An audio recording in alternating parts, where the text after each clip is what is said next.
Hello, everybody. It's just gone 1 o'clock. We're going to start in a minute, just sort of let a few more people join the webinar, and then we'll move into the slide decks and the presentation.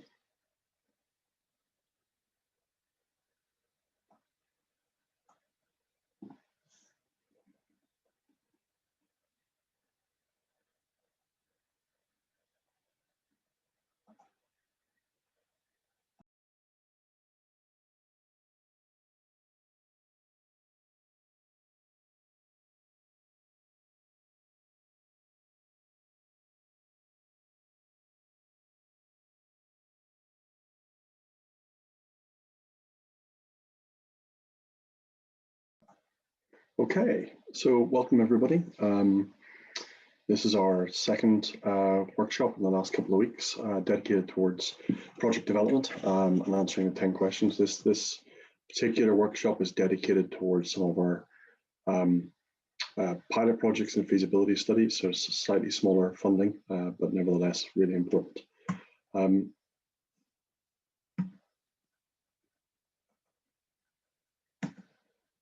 We've got a pretty full agenda for you today, which you can see there. We're going to start off with just going through some of the funding streams and then through the scope criteria. And then we're going to spend quite a bit of time on how to build a strong proposal, answering the 10 questions, following up by going through the financial eligibility and project funding, and then a couple of slides on the application process. I didn't introduce myself. My name's John Loughlin. I'm the CTO at NGen. And to begin, I would just like to launch a couple of polls just to see the type of audience we've got on today and what you're interested in. So the first poll up is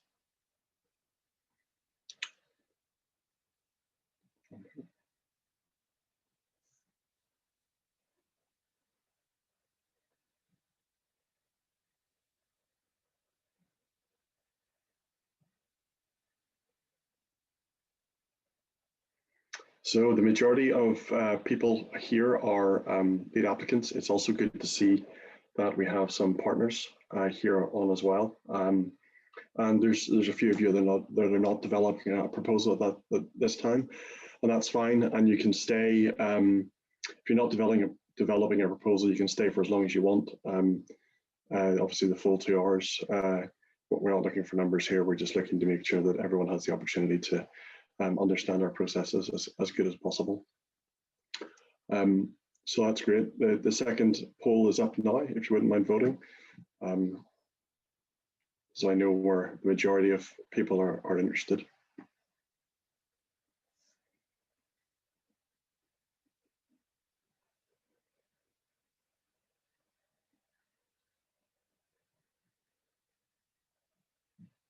Okay, interesting.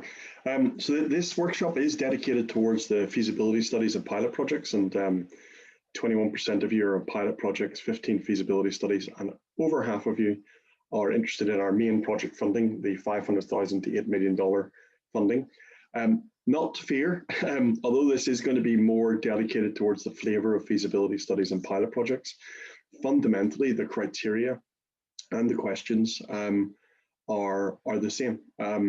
We've actually redeveloped our project guides, and particularly for pilot projects and feasibility studies, to be more in line with the main project. So you won't actually see too many differences, and if there is, I'll point them out as we go. I've seen a few people raise their hands so far. What we'll do is if you could use the question and answer in the chat bar to ask questions as we go. I'll go through and explain each of the sections, and then we've got a couple of set sections where we can do that Q&A. There's quite a few of us on this webinar today, so we'll try and structure it and work through the sections, and then we'll have a Q&A session. If you can drop your questions into the Q&A section of the Zoom call, then we can capture them all together and try and answer those questions for you.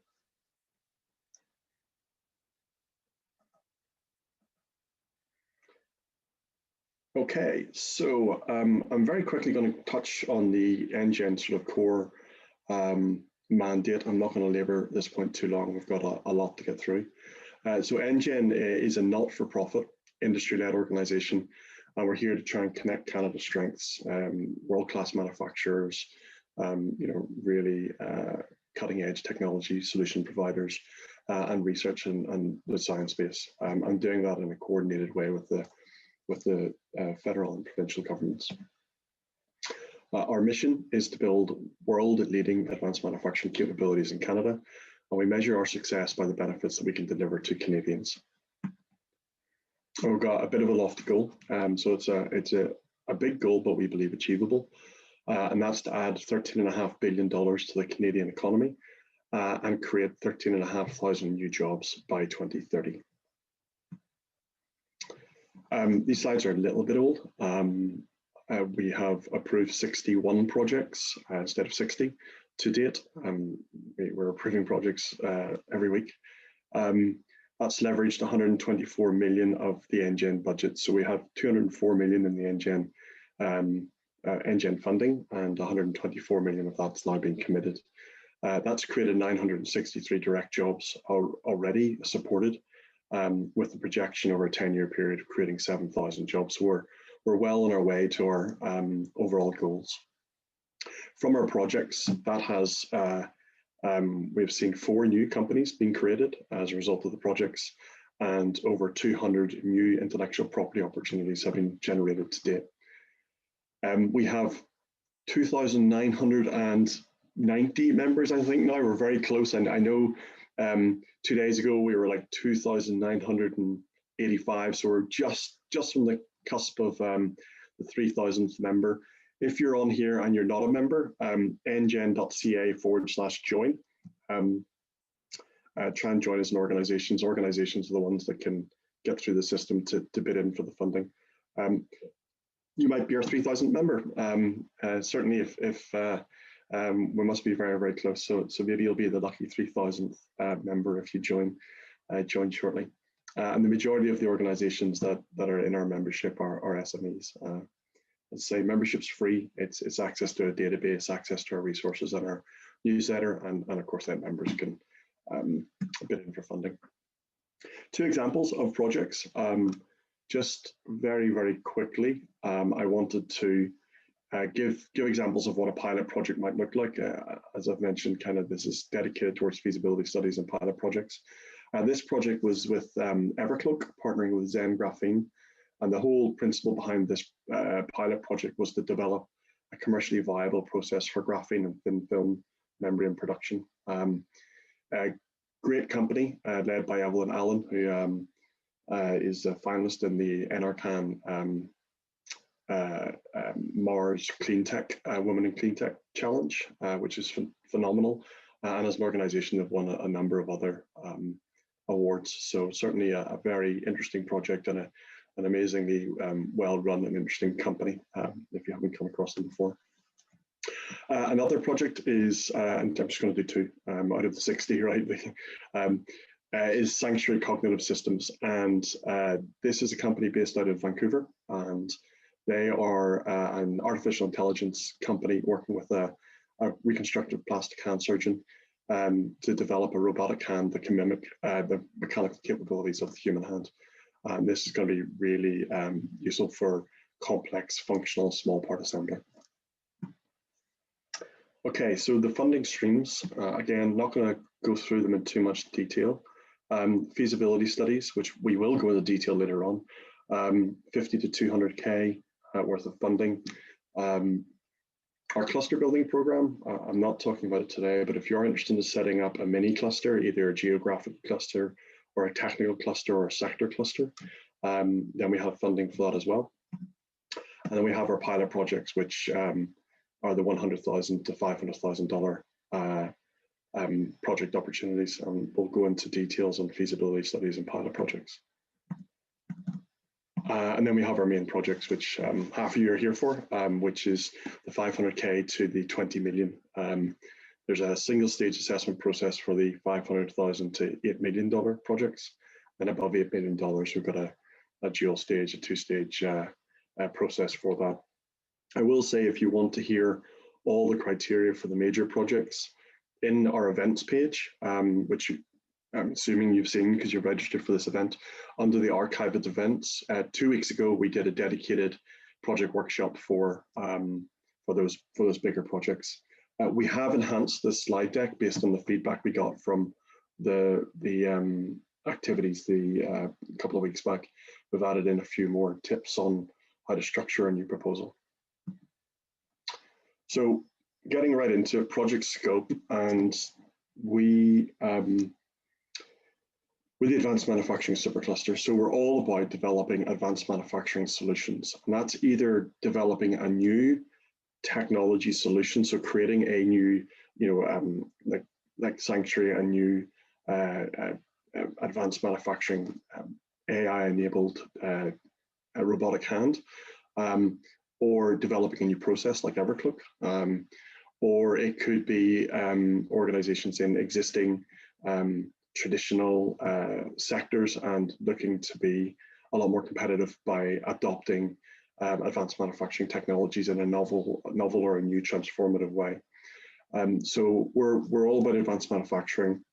All of the projects have to be wrapped within that manufacturing sort of ethos, and we're looking at the cutting edge. We're looking at pushing the boundaries.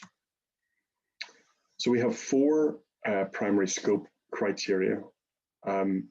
Every project must meet these 4 criteria, regardless of how good the project idea is, how exciting it is. If it doesn't meet one of these criteria, then it's not eligible for funding. And when it's assessed, the assessors, regardless of how well they score it, will rule it out of scope. So it's really important that every project pays a lot of attention to these 4 scope criteria. So the first one is transformative. So as I said, we're about the cutting edge. We're trying to make Canada a global leader in advanced manufacturing. So we are looking for the development of advanced manufacturing capabilities, be that advanced manufacturing technology or process or adoption of technologies in a new novel way that has the potential to confer significant global competitive advantage to the Canadian industry. We need projects to be collaborative. This is built into the DNA from the outset of the supercluster program. We're looking for companies to develop industry relationships.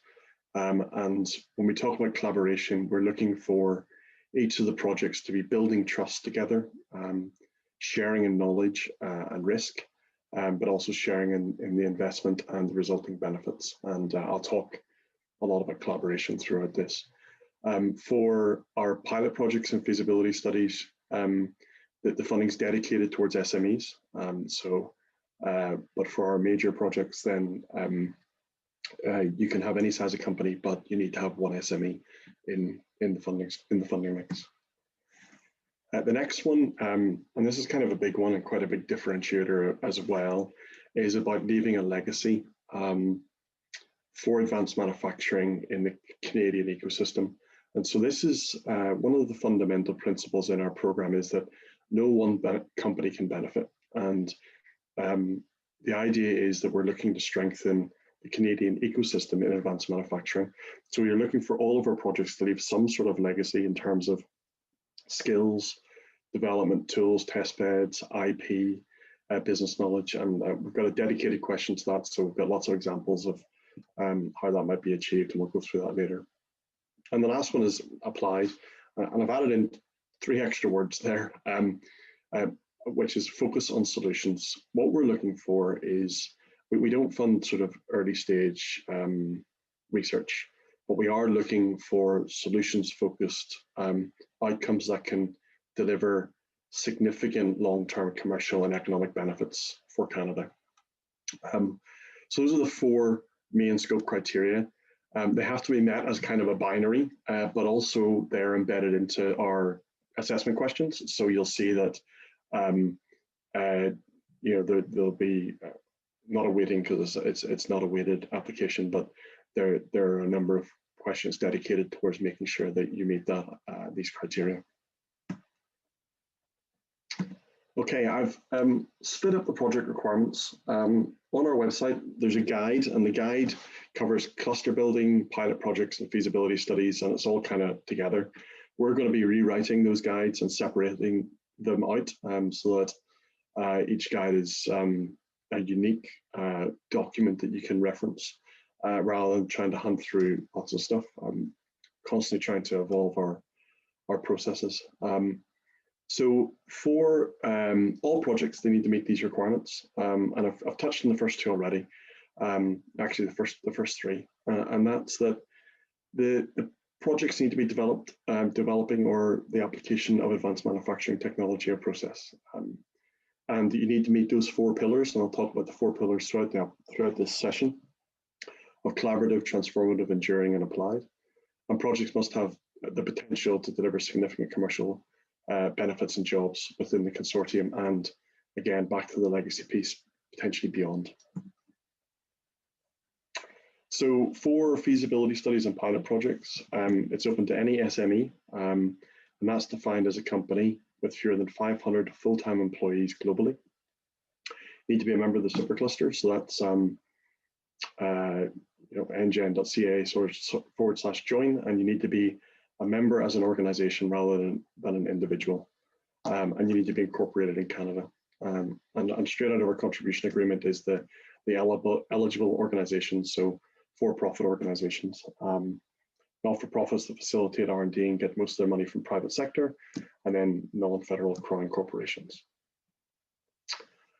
International organizations, we had this question last around, can international organizations participate? Yes, they can. If they're not incorporated in Canada, they can be part of the collaboration, but they're not eligible to get funding. It's Canadian taxpayers' money, so the money needs to go to activities being performed in Canada. Listed off a number of organizations that can't get direct funding from us, but they can be subcontracted in a project. So if you've, for example, got the National Research Council, we can't fund them directly, but they can be a subcontract in your project. And actually with the NRC, there's a specific relationship we've got that we actually get credit for using the NRC, although you're having to do the subcontract. There is a percentage sort of equivalent bonus that we can put into the reimbursement to ensure that those benefits are recognized. But also if you've got a university or other research organization, our rules don't allow them to be funded directly, but they can be your subcontract. Project partners cannot also be a funded subcontractor or consultant. It's an important subtle point. One of the ICID funding rules is that if you're being funded as a partner in the project, you can't then be kind of subcontracted as well on that project. However, if you're a partner in the project and not being funded, and I'll get to that in a minute, then you can be a subcontractor. And if you're successful, the way our funding, the business structure of NGen works as a not-for-profit, is we're not fully funded by the federal government. We're not a crown corporation. So we derive some funding from the federal government, but the remaining comes from an administration fee equal to 2.5% of the total project costs. And that's applied to every project that's been successful. Every supercluster has a different funding model. So it doesn't apply to all superclusters. You need to look at each model, but that's ours. Projects out of scope, and again, you can read these in your leisure, but fundamentally, projects that aren't around advanced manufacturing, anything that's anti-competitive, breaches WTO rules like subsidizing full-scale production, anything anti-competitive, anything where benefits accrue to a single firm. We're not a capital investment fund. We do fund capital, but the majority of our money has to go towards more of the research and development side of things rather than capital investment. And we cannot fund projects that would be undertaken at the same scale and scope without supercluster funding. So that was a quick rattle through those rules apply to every project. We now have some specific subtleties for feasibility studies. So I'll go through those. So these are very specific to the organizations on the call today that are interested in putting together a proposal for feasibility studies. So that's the $50,000 to $200,000. And feasibility study is primarily a paper study. It's primarily kind of a either a technical exercise or an economic analysis. So say $50,000 to $200,000 is the total project costs. We reimburse at 50% of the eligible costs. So if it's a $200,000 project, we reimburse up to $100,000 of NGen funding.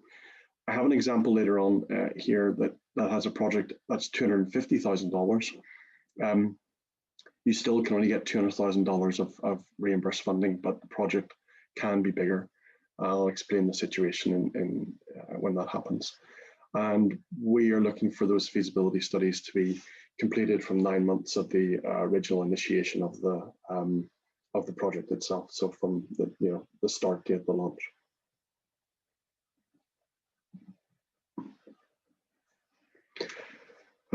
Collaboration.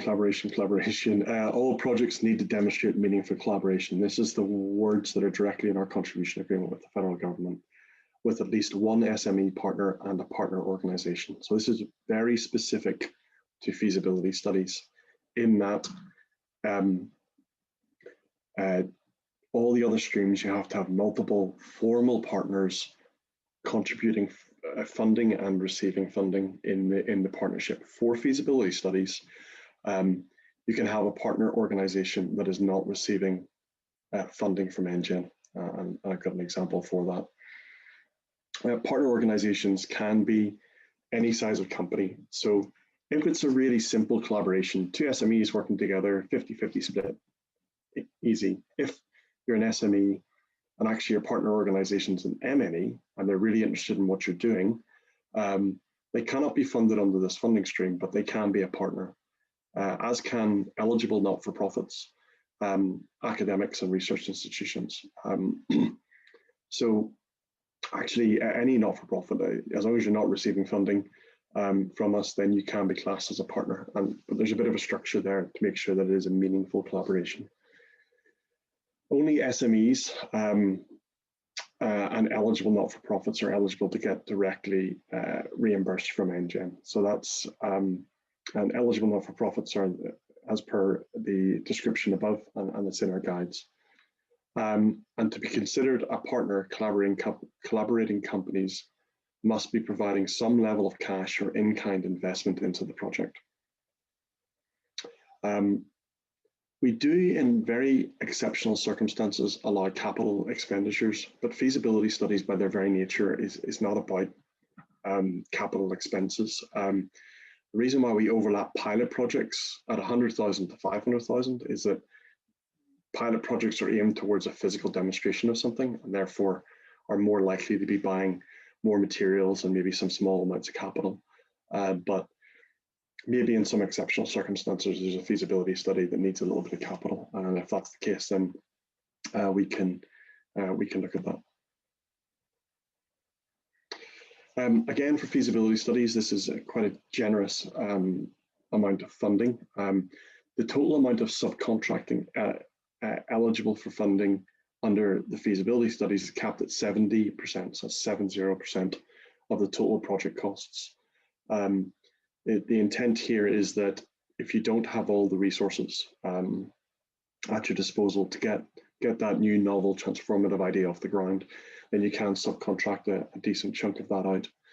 And as I say, you can't subcontract a partner that's being funded, but you can, if your MNE is putting in kind to a reasonable amount, demonstrating meaningful collaboration, then they can be subcontracted as well within the project.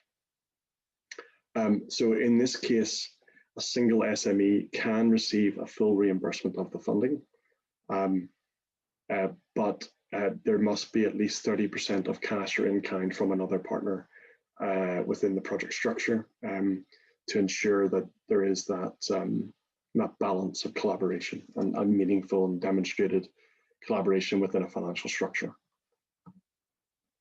So two examples. Example one is that simple collaboration. It's a $200,000 project. The lead applicant has total project costs $140,000, the partner $60,000, reimbursed at 50%, which means the lead receives $70,000 from us, and the partner receives $30,000. That sits within the 70-30 split that we need to achieve across our projects, and it's pretty straight and simple. It might be lead applicant at 100,000 and partner at 100,000, 50-50. But that's a fairly simple collaboration. A much more complicated one, but still eligible, and is where you're an SME and you're working with an M&E or a not-for-profit or an academic institution. And so in this case, the total project costs are 200. There's two things happening here. One, there's an unfunded partner in the project, and two, the project costs are in excess of $200,000. They're $250,000. So the total eligible costs sit with the lead applicant of $200,000. They'll be funded at 50% and they'll get $100,000. The partner, in this case a multinational, is going to put $25,000 in kind and $25,000 in cash. The cash is actually labor. We don't track labor as in kind. It's counted as cash. So in this case, the lead receives $100,000. The partner receives no funding from NGen, but the admin fees on the total project costs at $250. So think about that when you're structuring your projects. Maybe it might need to be 150 and 50, or but we're looking for that meaningful 30% contribution from the collaborator. But it's achievable to be a single SME and get all the 50% funding. Okay, so that was feasibility studies. Pilot projects, which are slightly bigger, are the 100,000 to 500,000. As per before, that's the eligible amount of reimbursement, so 250. But if there's additional in-kind or other elements within the total project that pushes above 500, then that is eligible. Slight change to the guide that's up there right now. It says we need you to complete the project in 9 months.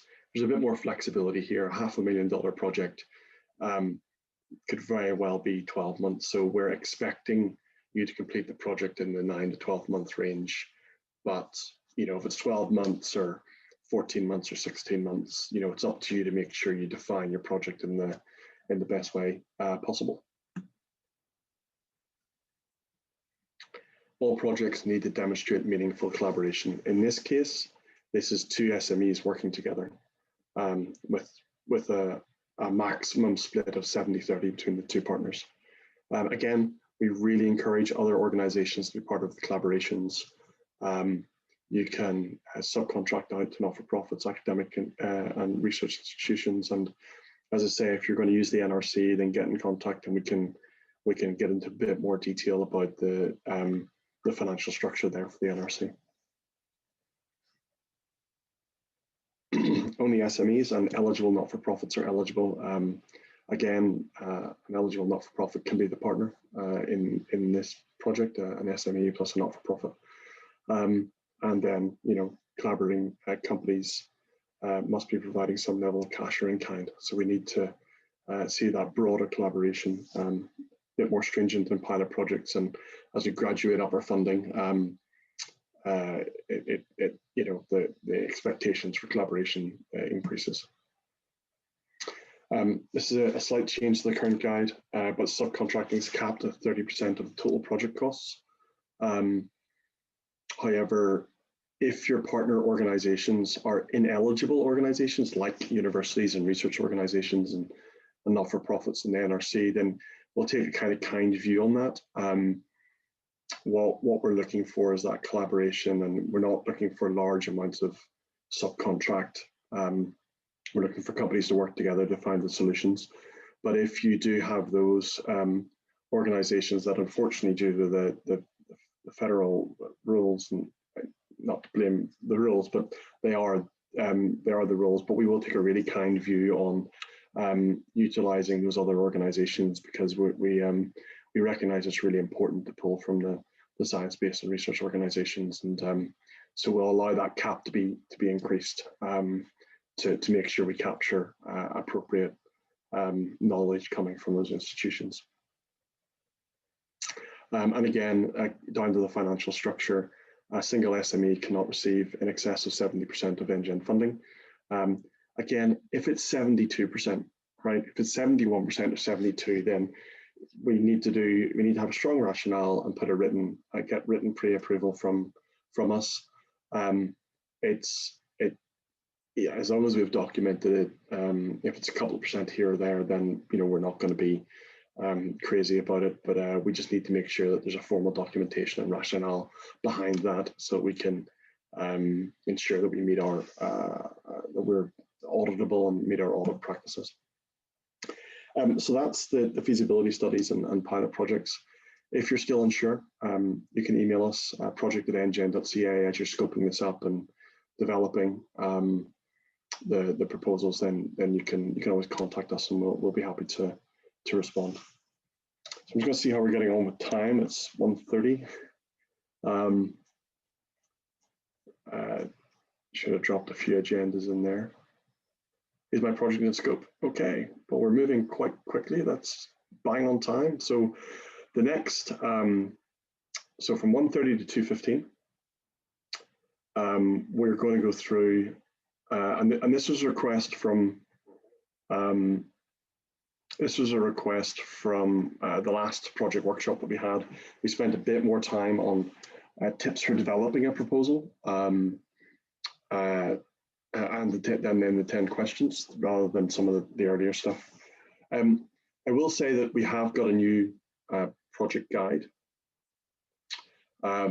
Version 2 isn't up on the website yet. As I say, we're splitting the guides out so that they're independent documents for each of the funding streams. And what you'll spot in the guidance for the 10 questions here is that there's a lot more information. This does not mean you have to write an awful lot more, or that we're making this really heavier and more complicated.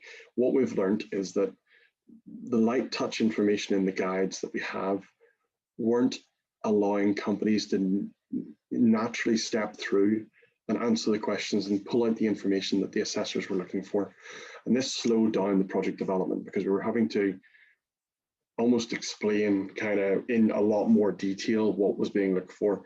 And the original guides were almost too light touch. So we're not looking for lots more information. There's more information in here. I will appreciate that when you first see this, it will feel daunting and that you have to do more work. But in reality, what it is, it's guidance, and it's things for you to consider. And it's things that other companies have put into proposals that they've brainstormed, that we're putting into the guidance that's ready-made brainstormed ideas for you to go, oh, yeah, that applies to me, and this one applies to me, so I'm going to drop that into my proposal as well. So that's what this is about.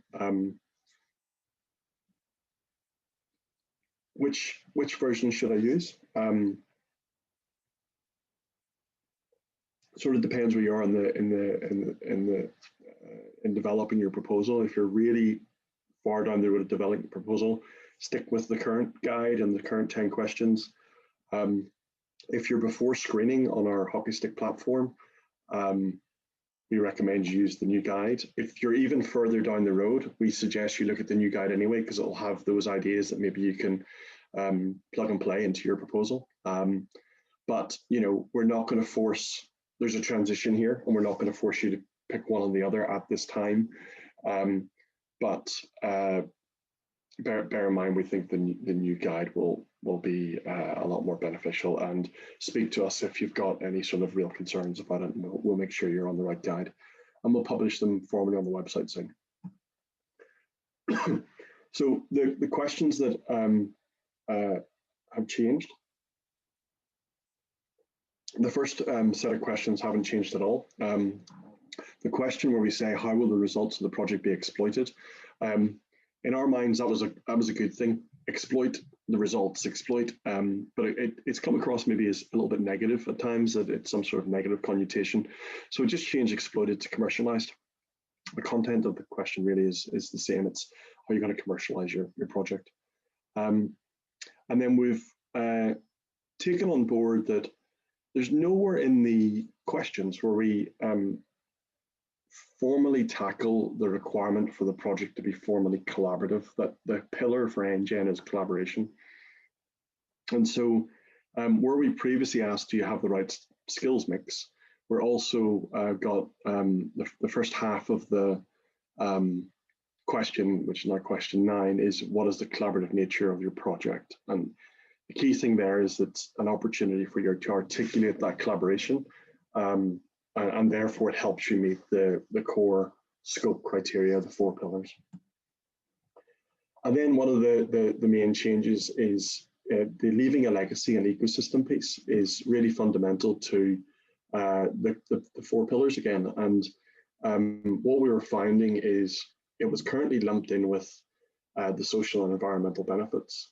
And the answers to this question were almost always quite weak when they first came to us, and we would have to go back and really focus on what is the broader advanced manufacturing ecosystem impact. And so that question has been separated out into its own question. It's important that it's answered because it's a core pillar for NGen. And we've taken the other social and environmental benefits, and we've added that to the how does NGen add value to your project.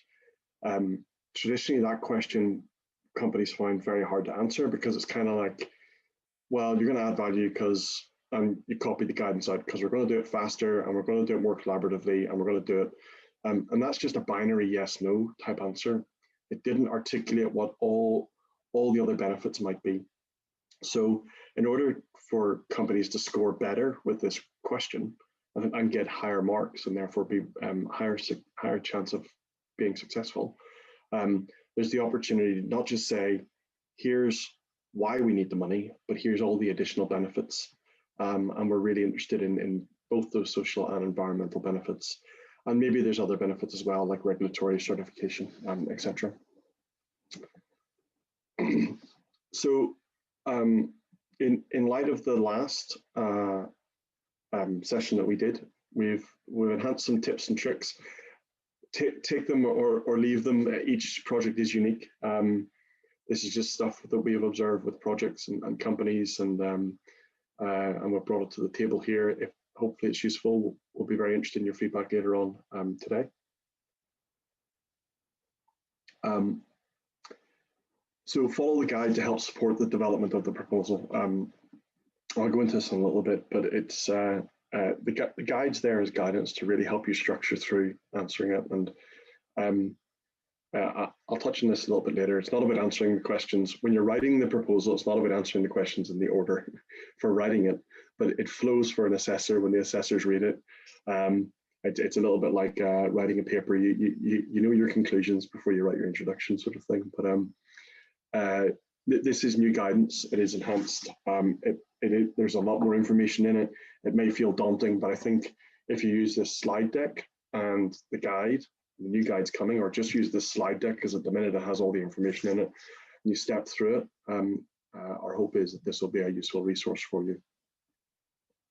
And again, you don't have to apply all the suggestions for each question. A $50,000 project is very different to a $500,000 project. And actually the guide's the same for an $8 million project. But you use the most relevant pieces of information within the guide itself. Consider the amount of funding and the impact to Canada. We are not expecting a $50,000 project to leave some massive legacy on advanced manufacturing, but we do want to consider what the potential impact would be if that project was to move on, if it was to solve that economic case. What is the potential it could have for leaving an impact in advanced manufacturing? So unlike our bigger projects where they have to demonstrate the true potential, the true impact, we're looking at potential here. And every project is unique. So there may be other benefits that as partners you can brainstorm, and you'll see the benefits and you can articulate those in the proposal. And certainly we're learning and adding to our guides without breaching confidentialities, of course. where some really innovative companies have come forward and provided us new ways of looking at answering some of these questions. So we've embedded that into proposals. So feasibility studies, questions 3, 4, 5. So this is really sort of saying that we recognize that if you're doing a technical or economic feasibility study, you won't necessarily have all the answers. So although we're asking you the question 3, which is what is transformative about the project and what's the technical feasibility and technologies that you're trying to achieve, we recognize that the feasibility study might be developing that whole case out, and so the assessors will recognize that as well. So do articulate as best you can what is the transformative nature and potential, again, back to potential for within the feasibility study. Similarly, if you're developing an economic feasibility study, you may not have fully worked out the market within question 4 and defined all of the economic benefits. So again, we recognize that and articulate that within the proposal, that this is the knowledge gap. These are the gaps that we're trying to study. And essentially, if we do unlock those, then this is the potential. So I just sort of wanted to throw that in there for feasibility studies, because you kind of might go, why are you asking for all that information? I don't know. That's the point of the study. So do articulate that, but show the knowledge gaps. Another tip is, this is not an exam. I know it's 10 questions and it's marked out of 10 marks a question and 100 marks, but it's not an exam. It's not if you answer question 3 and you've put information into question 8. They're not going to give question 3 the score just of what you wrote in that box, right? But the assessors are only able to assess and score what's written down in paper on the application. You may have conversations with us and some of the NGen team, and that's great, and you'll explain it to us and be able to articulate it to us. We do not pass those conversations on to the applicants. It has to be a fair, transparent, equitable process that everyone, all independent assessments are done without sort of pre-knowledge of conversations, either positive or negative. So to the best of your ability, try and address all the relevant guidance for each question. We say this a lot, collaboration is really important, but do work with your partners. When we see proposals, quite often for the first time, it's been written by one person, basically, and it fails to articulate all the benefits of what partners could be bringing, and that's formal partners or subcontracted partners. I do try and work together collaboratively. We've got some suggestions on that, which we'll get to in a moment, but and you can take them or leave them if you see whatever works for you.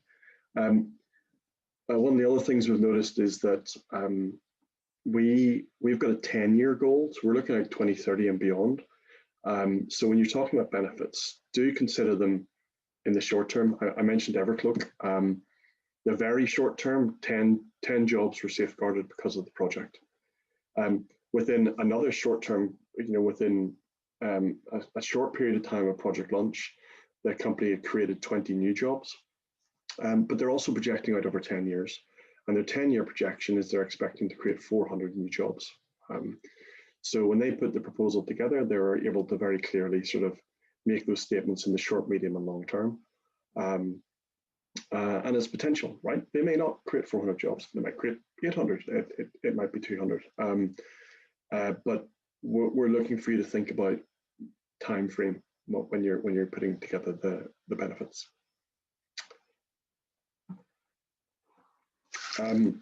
This is kind of obvious, I hope, yet it's worth stating. We're looking for succinct answers. There are word count limits. The assessors what they're looking for is a straightforward case. They want to be able to read it and understand what's specific and important for your project. Graphs, charts, tables can really help if you're doing market projections or an economic case. or if you want to provide a bit of a project governance structure or a team structure, putting in charts and graphs can really help, and help with the word count as well. What can be a little bit frustrating to the assessors is if you quote the guidance back to them directly. I say that because we've seen it a number of times, whereby the statements are unquantified. They are, this is advanced manufacturing because this project will be transformative because, and just started quoting the feedback, the guidance into the, but not actually very specifically quantifying the statements that's relevant to your project. There's a word count limit. It's fairly small. It's to indicate the expected level of detail. We, it's like what's 400 words, like a page and a half, something like that. It's sort of, that's the level of information we're looking for. And if you're clear and exact with regards to your responses, then you'll be able to build a really straightforward case within that proposal. Quantify your answers. Where possible, again, some of the feasibility studies and things of that nature, maybe you don't have that market analysis, but where you can quantify and provide evidence for your statements, that's really helpful. Assessors are not impressed when Wikipedia is specifically quoted. If you're going to use Wikipedia, please go to the original source that's quoted within Wikipedia and find that sort of original reference and make sure it's credible, and then quote the original reference. The assessors aren't going to follow links. Then the information has to, the same amount of information needs to be applied for every project, but do try to quote those credible sources. And again, make sure it's the specifics relevant to your project. It's all about, it's not about generic statements, it's about quantifying specific succinct statements. This was a request. Every project has a different way of developing their proposals. I've developed a number in the past across a number of sectors, primarily in the transport, automotive, aerospace, connected autonomous vehicle sectors. So we've put together what some people do, and some of our learning from what we've done ourselves, and some of the learning from what we've seen companies do. And so here's some suggested examples of how you might want to structure a project if you're coming at this from a new perspective. I'm thinking, I've got a bit of a project idea, but I don't know where to begin. These NGen guys have thrown a whole bunch of information at me and I kind of don't know how to start. So here's a suggested path. We suggest that, first of all, bearing in mind the 4 pillars of NGen, to sketch out the collaborative structure of the project. So what it is that you're doing, what you're trying to achieve. Have you got any partners? Do you have a partner that you want to work with? Do you have gaps? A bit of just a whiteboard kind of type big diagram, and kind of, we're going to do this, we're going to do that, we're trying to solve this problem. So what does that look like? And think about the roles of those partners, and consider the NGen funding requirements that I went through at the start. If you have any questions about those requirements at any time, project@ngen.ca, as I say, just email us, and as we get you into the hockey stick system, which I'll explain in our portal, and get you past screening, then we assign someone from the team to kind of work a little bit more personally with you to kind of answer your questions and make sure that you've got a contact. You're not just emailing the project email, but the project email is really helpful for us. If we miss something in our inbox, we know that one of the other team members can pick it up and make sure that it's responded to. Maybe you don't have all the partners. Maybe you have a great project idea, and actually I had a conversation with a really big multinational, and they've got an amazing project idea. They've been working on the whole principles by themselves, and they're stuck, but they're really ready now to try and find different solutions. So they'll be put on the collaboration corner once I get some formal wording from them. We have this page on our website called Collaboration Corner. You can see the companies that are there. If you've got a project idea and you're looking for partners, you can send it to us. We can put it on the website, and we can put it into our newsletter and look for project partners for you. Also get in touch with us. Maybe we know from the nearly 3,000 people in our database, or the companies that have been successful in projects so far, maybe we know potential partners for you. It's up to you to vet those partners, of course. But we quite often have recommendations, and we've built quite a sort of diverse network right across Canada. So we can help you find partners. We strongly recommend, you might be the amazing bid writer and be able to just knock up an application by yourselves, and that might be great. But quite often that kind of comes across, and the projects that they're most successful are the ones that we see that are planned together, where you can really see the kind of DNA from the different companies embedded in there. So what we recommend from the outset, if once you've sketched this out and kind of go, okay, we've got this project idea, we've got these partners, the next sort of step we recommend is to get together and define the high level key deliverables to be achieved, and thinking ahead a little bit about how they might be commercialized. So this is starting to sketch out the bones of the project itself, and brainstorm the project benefits. So again, this is just sitting down as a collaborative team and saying, here's what we're trying to achieve.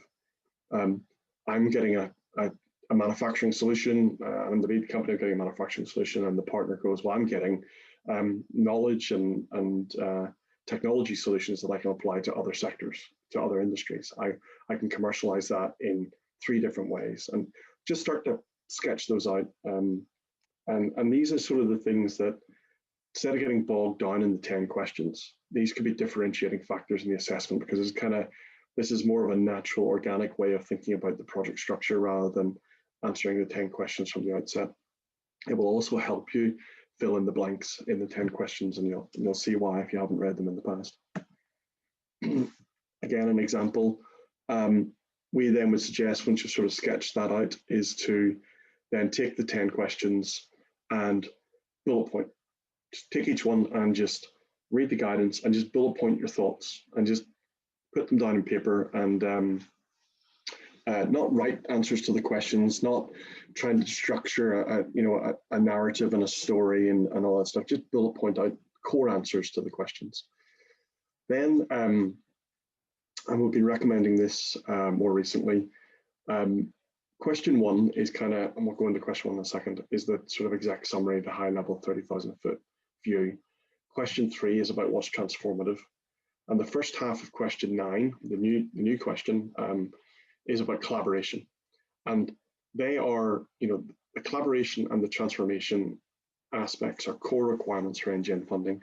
So before you go too far in writing out the 10 questions, we are happy for the project teams to write up, not even full answers, but the core elements of those questions. And we're happy to look at it and review it and give feedback and say, you know what, you're absolutely, this is amazing. You've hit the nail on the head. You're really in scope. You're really aligned. Or we can go back and go, really, we want to see, I know you're saying this is transformative, but you might want to think about this in a different way. How is it transformative? It might be transformative for your sector. It might not be transformative for other sectors, but maybe it is transformative for your sector. Let's have a look at that in a bit more detail, and let's work together to make sure that it's in scope. That way you're not putting too much effort into writing 10 questions before you know that you're aligned with the scope. Then one option is to actually just sketch out your project plan at that point. So to work with your partners, write out the work packages, start building the tasks into those work packages, so that you can demonstrate what you're going to achieve and how you're going to achieve it and when. And again, we can look at that with you if you want, and start preparing the full proposal. At this point, be really clear to remember the other 2 scope criteria of being enduring and leaving a legacy, and focusing on solutions and being applied and providing a strong economic value. And as I say, once you're through screening on our portal, then we can try and work with you one-on-one. We are finding that the 3 people that do feedback to proposals beginning to get overwhelmed. Our pipeline is, we've funded 60 projects so far, but our pipeline is growing and it's getting a lot more competitive. So we're really kind of keen to do these workshops to help people accelerate their proposals themselves as fast as they can. We're still here and we'll still give feedback for sure, and help with that. It's just recognizing that the tides are turning with regards to the number of people that are coming for funding with NGen. So we need to switch things up a bit.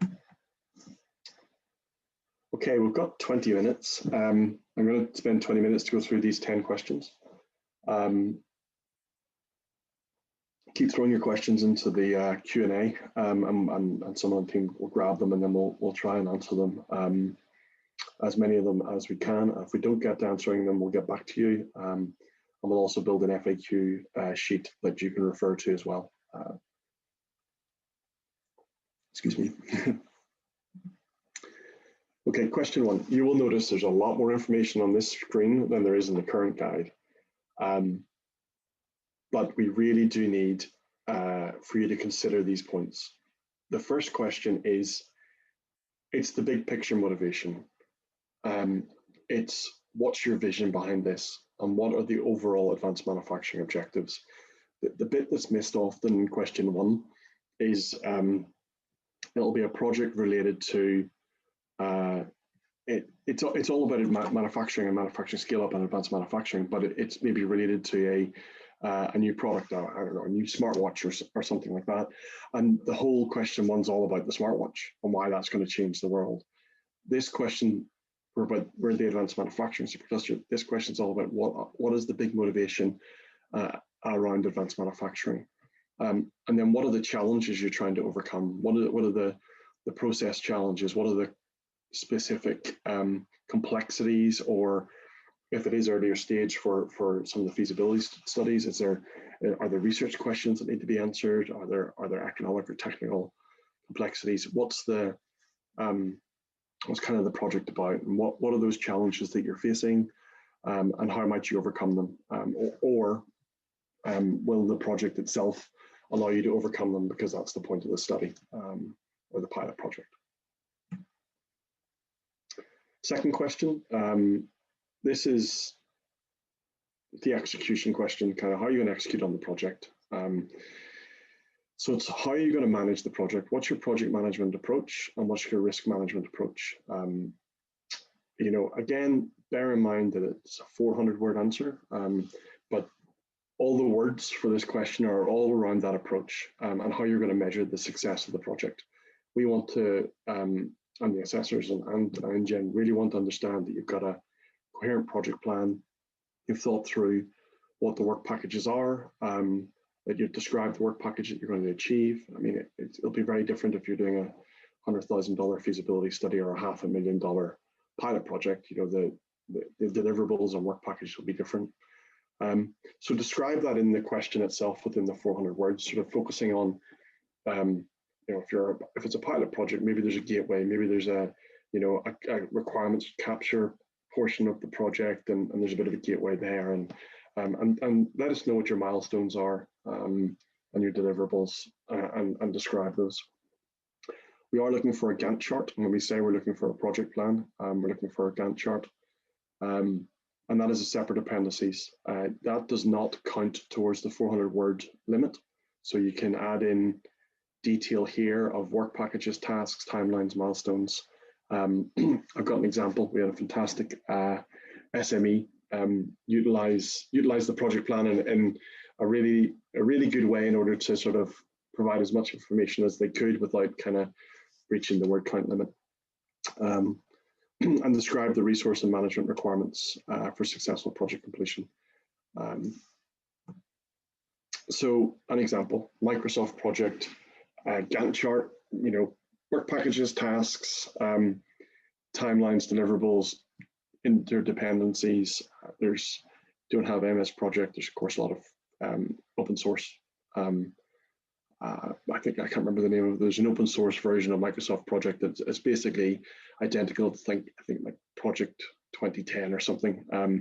But it's free and it's online. It's open source, so you can use that. You can maybe have an MS project license. The novel SME,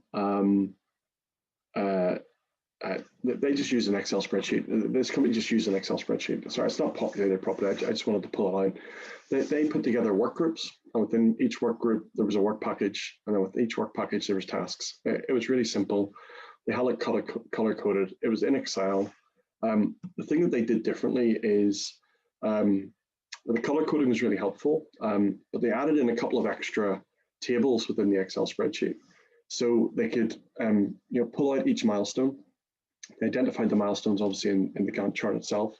They pulled out each milestone and they put a description beside it, which was really helpful. For each of the work groups, they put a description of what was happening there. So they were able to provide sort of the decent level of information about what they were doing, how they were going to achieve it. And the last thing they did to help on word count was in question 10, we asked about costed work packages, and they just added in the table here. So it's all there.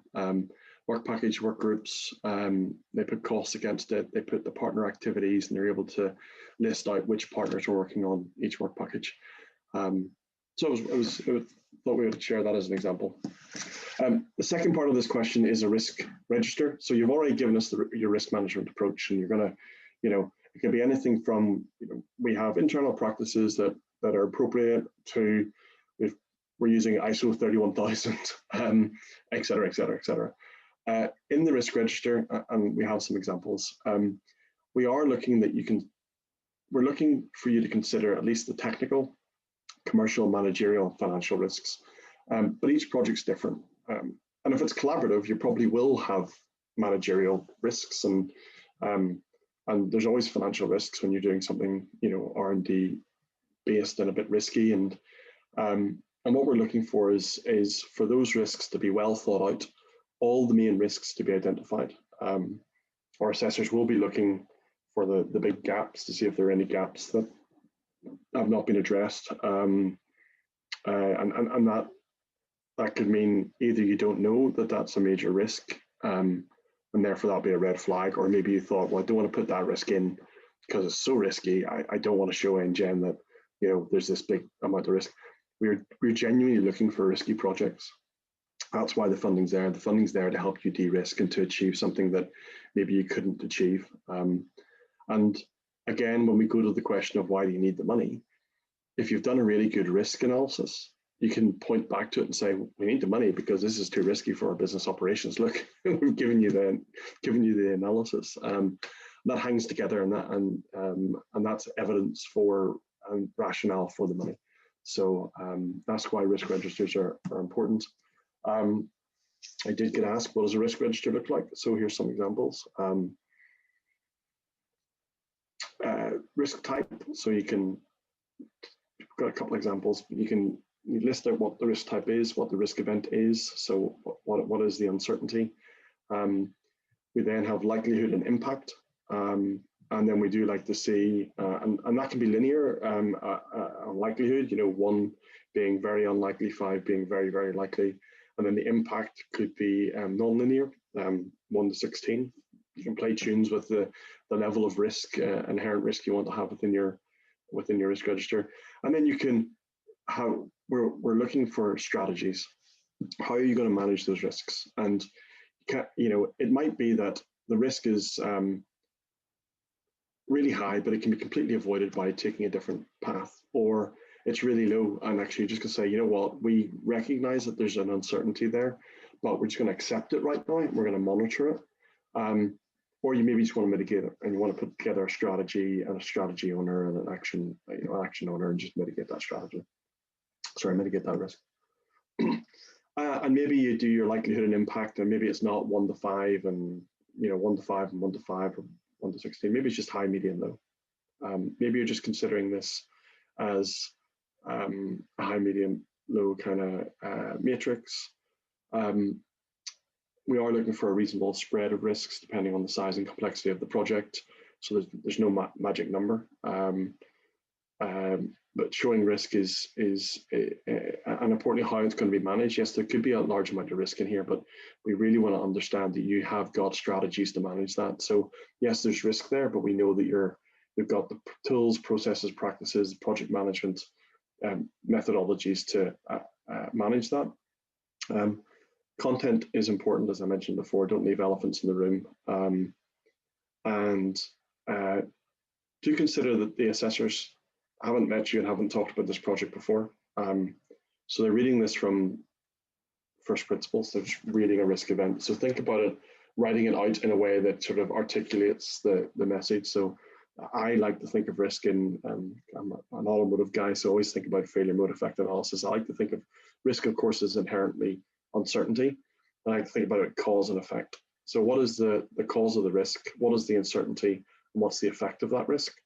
As a risk statement, that can be very clearly articulated and read and understood by the assessors. Question 3. We're going to speed up a little bit here. Is the pillar of transformation. So what is transformative from an advanced manufacturing perspective?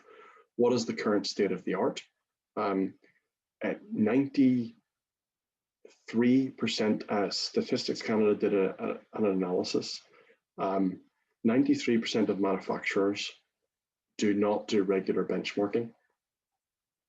That's only 7% in Canada that do regular benchmarking. And for the tech sector, it's worse. Only 5% of technology companies do regular benchmarking. We want to make sure that we're funding, the best projects, and we want to have the confidence that you have done your due diligence and you do know what the current state of the art is, and how you're pushing boundaries in advanced manufacturing. And this is your opportunity to really articulate that in the proposal. Identify the extent to which the project is transformative, particularly in feasibility studies. This could be technically or commercially or both. If it's a pilot project, advanced manufacturing isn't just about technology practices. It's about integrating them into a coherent system and business practices in order to achieve results. Another Statistics Canada fact, 80% of the 5,000 companies that were interviewed, 80% said they have adopted an advanced manufacturing technology. Only 46% of them achieved business practices, achieved their business results. That says you can't just adopt the technology, you have to integrate it, and it has to be the right technology for the right business practices. So there's an opportunity here to talk about what can be changed from a business practice or commercially changed in a transformation, and that's as credible in advanced manufacturing as the technology descriptions as well. We like to see evidence where possible. I mean, of course, if you're doing the market analysis as part of the project, you show evidence, but wherever possible, if you can provide any patent searches, go to SPASnet or go onto one of the patent searches and look at what prior art's out there.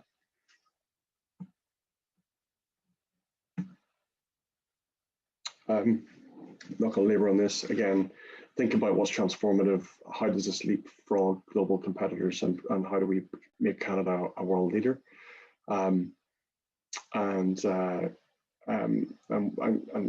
assessors will be considering will the project provide an enabling platform for further technology development or application and scale up in manufacturing in Canada.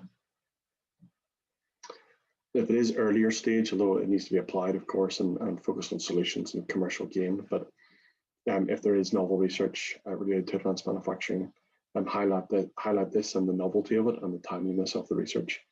And then, are the technologies new technologies, or are you looking to apply them to existing technologies to a new sector in a transformative way?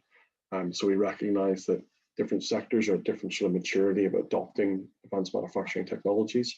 So again, what's transformative and why is it transformative for your sector?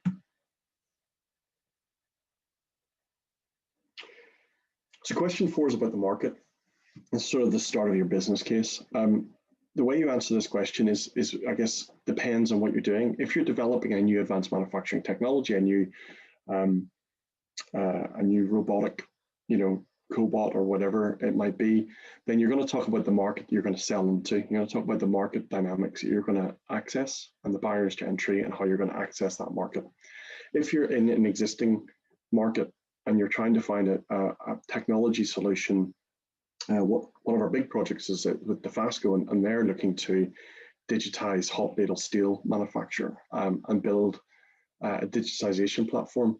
And their partners, Tenovo, i5O, IBM, they are developing new vision systems and AI capabilities and tools and techniques in a harsh environment that they can commercialize and sell into multiple markets. So Dofasco will talk about the market that they're in, why it's competitive, why they need to become more competitive, and how this project makes them more competitive and a global leader. And then the partners will talk about those potential adjacent markets that they can enter into based on the solutions that they've developed. And there's just some, you can read through this as well. Question 5 is, what are the economic benefits? I've already touched on this. What's the short, medium, and long-term benefits? What are the benefits to your project partners? Benefits to your suppliers, benefits to your subcontractors. We're looking for additional revenue that's generated. We're looking for direct jobs. We recognize for every one direct job, there could be multiple indirect jobs depending on your sector. There's multiplier effects that can be applied. Some fairly standard ones are sort of for every one direct job that creates 4.2 indirect jobs in the supply chain. Talk about any expected exports and the economic impact of new market opportunities that may arrive, and or the ability to expand into value chain opportunities. There are also indirect economic benefits that could be derived, and again, these are things like Brainstorm. These are from companies that put in proposals, and they've talked about reduced downtime and they've talked about reduced manufacturing footprint, being able to make 1,000 pieces in the same footprint of where they could do 500 previously, and how they've been able to move more business into their facility. Talk about the economic benefits of positive environmental change, better energy management, and things of that nature. So Brainstorm, don't have to have them all in there, just there's some pre-brainstormed additional economic benefits. The more benefits you have in the proposal, the better it's going to be perceived.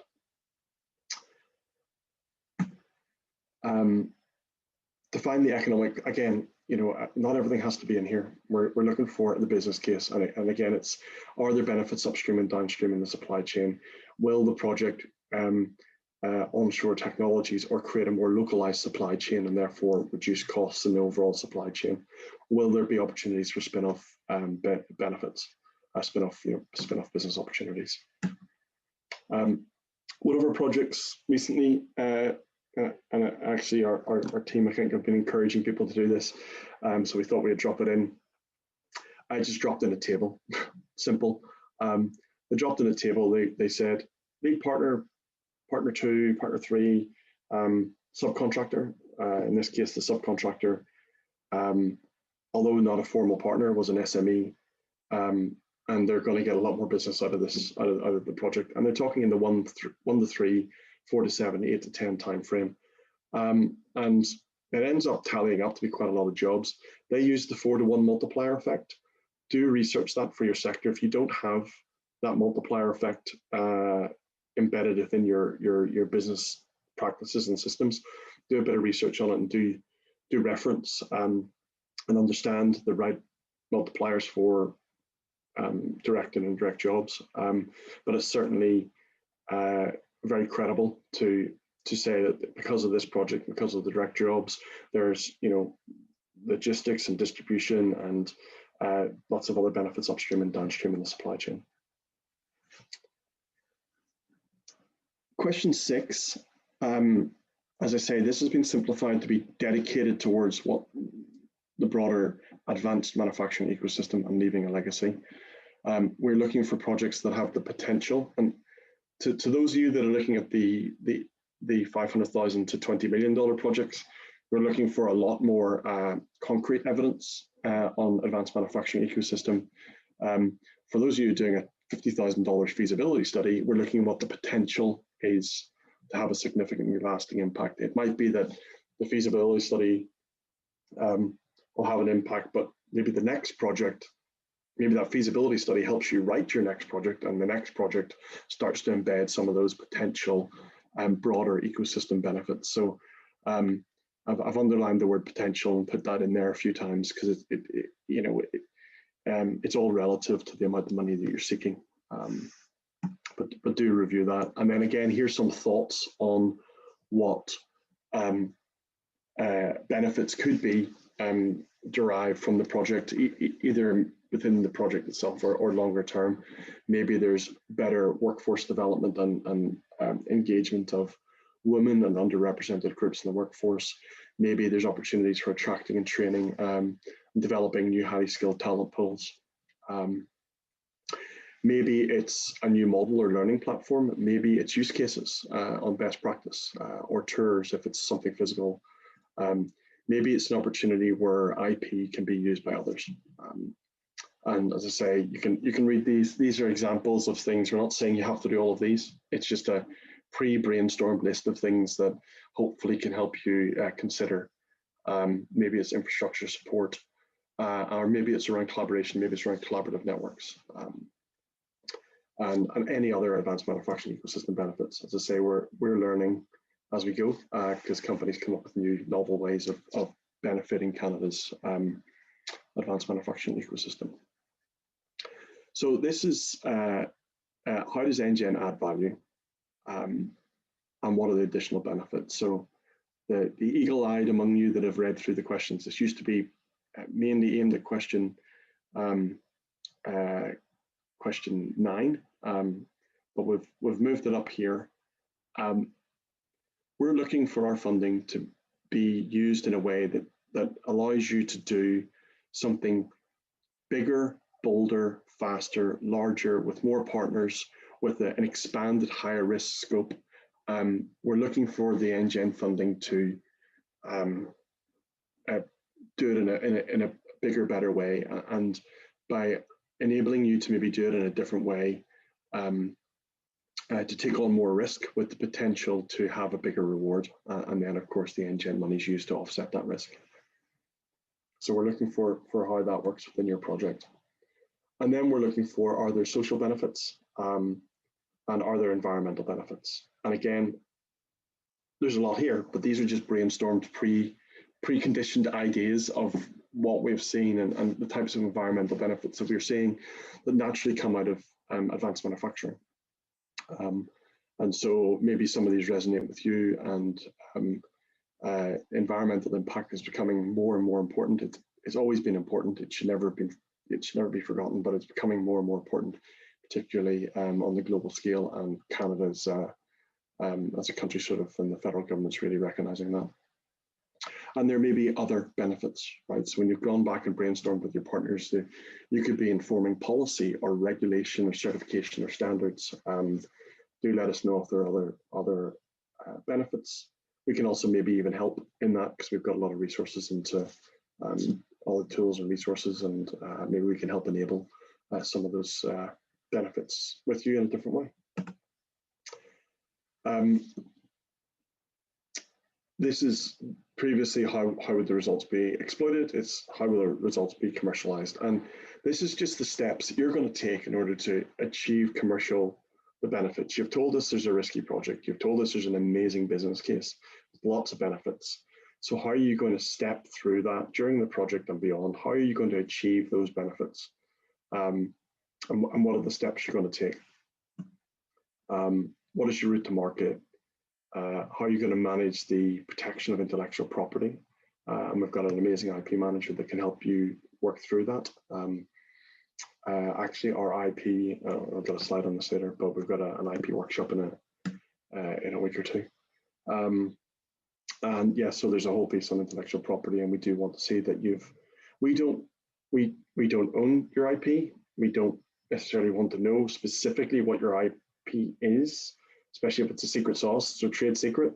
We think of IP as know-how, as industrial design, as copyright, as patents, as trade secrets. It's knowledge in a more broader sense. Your IP is your IP. We just want to know that you're managing it as a collaboration in a way that you can best commercialize it. And and we've got some support for that running over. What is the collaborative nature of the project? So this is, as I said, this is new, and this is to help people not trip up and not have the opportunity to really describe what you're doing with your partners and why you're doing it in that way and how you're sharing knowledge and how you're building trust. So this is an opportunity to describe the collaborative nature. And the second half of this question is, so you've got those partners and you're collaborative and you're working well together, but what is the mix of skills? Do you have all the right people and all the right companies involved in order to solve these challenges? Do you have the right governance structures? Do you have the right access to facilities and resource to achieve the goals? And that's where you can put that in here. And question 10 is just what you're asking for this money. What are you going to use the money for? You will have had conversations with our finance colleagues, but the assessors will not have had conversations with you on this. So this is where you articulate what you're spending the money on, the categories. If there's specifically large amounts of money in one category or the other, like for subcontract, for you to explain that, yes, we're subcontracting there, but this has the opportunity because we're bringing in X university and the NRC, and we're working with this multinational that really helps pull all this together. And that's why there's this subcontract. It gives you the chance to put a story behind the numbers, opposed to just looking at a Excel spread workbook and going, you know, the assessor trying to derive what the story is there, and sometimes it doesn't always come across. As I said, to provide costed work packages, we're not looking for by task, we're just looking for rough buckets of money across the project plan, so we can see and the assessors can ensure that the project plan, the content that you're trying to deliver, and the financial framework kind of all broadly makes sense. It all brings credibility to the project planning. And the assessors will be checking to see that the budget's realistic and the financial commitments are there if you're quoting from other sources that want to see you describe that you've actually got other sources of funding available. And then the reason for using any sort of subcontractors. And then there's an opportunity here, if this is leveraging other private sector investment or financial contributions, then that's a place to put it in here. That'll all be seen as very positive. Any other government funding, FYI, NGen's got the best stacking rules in Canada. You can stack up to 100%. So if you find other funding sources, stack away. You're likely to be limited by other funding agencies' rules rather than ours. And the assessors will consider all the above sort of information in question 10, and also sort of value for money for NGen, so take that into consideration. One slide on IP. Depending on where you are in developing your proposal, at some point we're going to have to get into what's the intellectual property and how you're going to manage that. Rhonda, our IP manager, has got a blog out there, so there's lots of resources on here. These slides will be available shortly online. Under the event, it will be an archived event, and then these slides will be available. But we've got a workshop on the 17th of November. Rhonda's going to deep dive how to write IP strategies for proposals.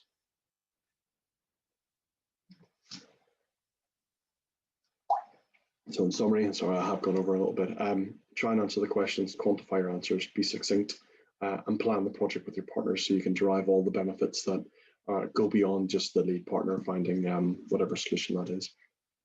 And yes, we'll give feedback, but it's quite often beneficial to give the proposal to someone in your team that maybe hasn't been directly involved, and just ask them to look at the guidance of these 10 questions, pretend they're an assessor, someone that's got a reasonable business practice, and sort of get them to kind of score it. We'll not score a proposal for you. That's what the assessor is there for. But to dry run it and maybe get a feel for it. Maybe you want to try that yourselves as a bit of a last tip. Okay, we ran over quite a bit. We've got a Q&A. Let me just pull up the Q&A document and just see what questions have been asked. And then we'll try and take a bit of a break and then get stuck into the funding rules.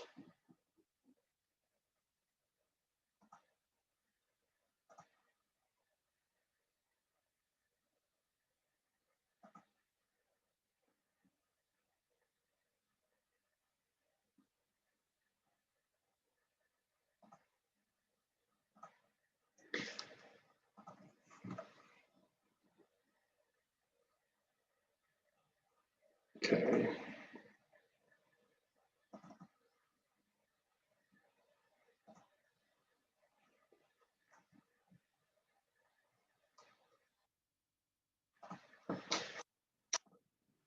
Link to the FAQ document. Okay. I'll just go into the Q&A session.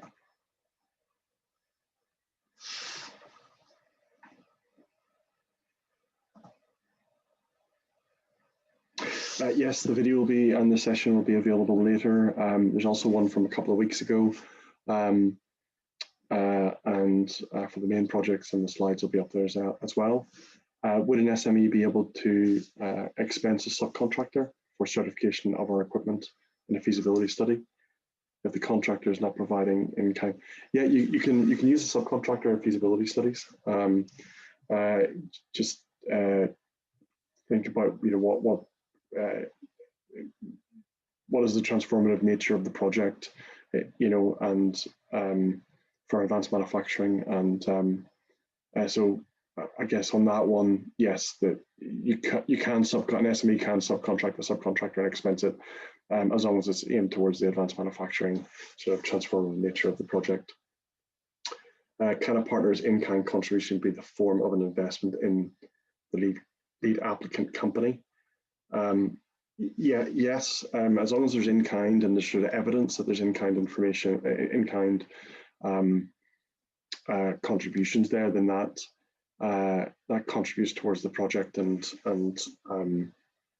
then for a feasibility study, that could even enable the feasibility study to be that full collaboration.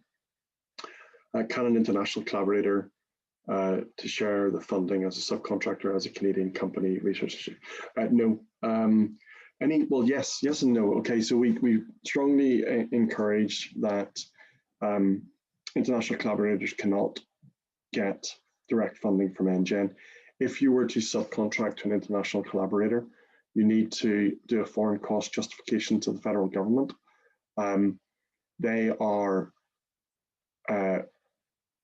They very rarely sort of approve foreign cost justifications. You need to be able to absolutely demonstrate that there's nobody in Canada that is able to carry out that subcontracted work. You can buy materials and equipment from other countries. Anything related to labour has to go through quite a big scrutiny with the federal government, and there's a process there. So if there's absolutely no one in Canada that can do it, then we can look at that with you and make the justification.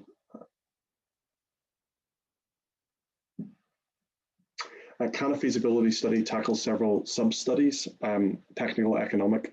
Yes. We're not limiting it to say, oh, you must do one or the other. If you need to kind of prove out the whole case, then that's fine. What does it mean to be a funded subcontractor? Okay, so that goes back to one of the early questions, which was you cannot be a partner and a subcontractor on a project. So if you're a lead partner, partner B cannot then also be subcontracted to partner A and receive NGen money and be a subcontractor. You can be a subcontractor if you're providing. So if you're in the feasibility study, an MNE plus an SME, and the MNE is being subcontracted, but isn't being funded by NGen, but providing in kind to create that collaboration, then that structure works. If you've got any specific example, then we can talk to you about it. Can you be a lead on a project and be a separate partner on a cluster project? Yes, you can. We do have some limitations on how many sort of feasibility studies you can be part of and how many cluster projects you can be in, but we don't disadvantage you from being in a cluster project or separately in a feasibility study. At what point would you suggest sending what we have for feedback? Is it point form, high-level overview for each question of the project enough? Once we have completed the proposal, can we get feedback on the entire package? Yeah, so we kind of recommend to write up questions 1 and 3 and the bit on the collaboration from question 9. and then provide it to us and we'll give feedback. Depending on the status of that piece of work, well, we're happy to give comments anytime, really. If you just bullet pointed some stuff out and you kind of want to come to us and go, does this even make sense? Does this qualify? Then we're happy to have a chat. If you think you pretty much meet the rules and you've read the rules and gone through them, then sketch out questions 1 and 3 and maybe part of 9 and fill it in on the hockey stick portal. So if we can keep it all on the main portal, that would be ideal. For confidentiality reasons, we don't want necessarily confidential emails flying around with files and documents. And yes, if you've completed the whole package and you want us to give it a once over and give it a final kick, throw some rocks at it, and see whether what our opinion is on it before it goes out to independent assessment, we're very happy to do that as well. Can you describe what is considered in-kind contribution for SMEs? We're about to get into some financial questions, so maybe we'll let our finance team, Emily, do some stuff on finances. Maybe that'll answer the questions. If not, we can come back to that one. Oh, actually, that person has had to leave now, so we'll follow up. But also, we've got the finance session next. What's the typical background of the assessors, and can you recommend the degree of technology depth that would be appropriate in these proposals? The assessors, we've got about 80 assessors on our books. They have specific sectorial background. We tend to have a mix of assessors on the projects, either with a technical, advanced manufacturing sort of expertise and a strong business background. So 5 assessors are assigned. We should probably talk about what level of detail you want. What we're looking for is that it's transformative. We're not looking for it's this encoder of this model with this kind of, this model with this level of firmware, and we're not looking for any sort of detail like that. We're looking for structured proposals that talk to the transformational nature of the project itself. And that those technologies have been well thought through and that you're able to integrate them rather than them getting into kind of the dissecting the algorithm of an AI, AI project. It's not going to be like that. It is higher level than that. Would this be acceptable? Lead receives 100% of NGen funding and subcontractor to partner 1, then partner 1 contributes 10K of cash to the project in exchange for the equity in the lead company. Okay, the equity piece in the lead company is that's your own business practices.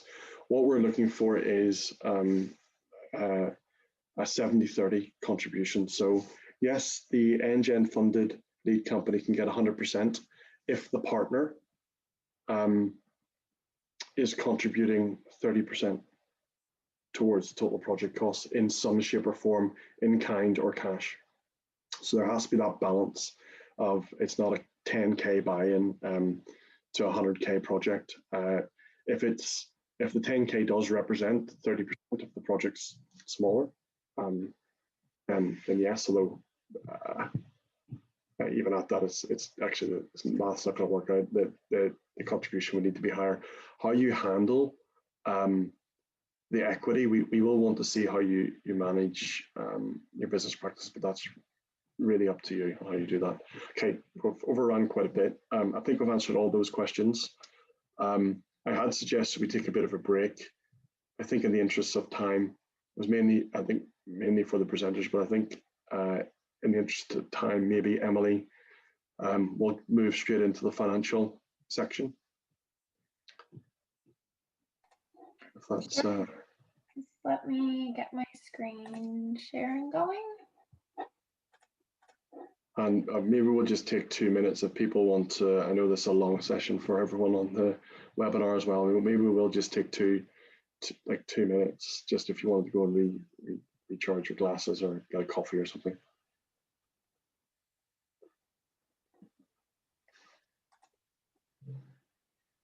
All right. And just through it. And then when everybody's back. Great.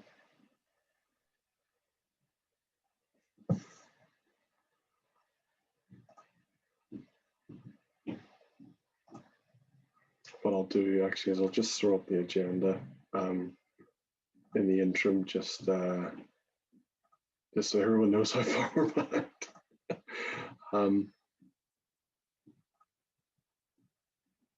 So we'll gain a bit of time back, and I think we've answered most of the Q&A questions. So we'll gain a bit of time back at the end of the session, and the application process itself we're going to keep fairly short.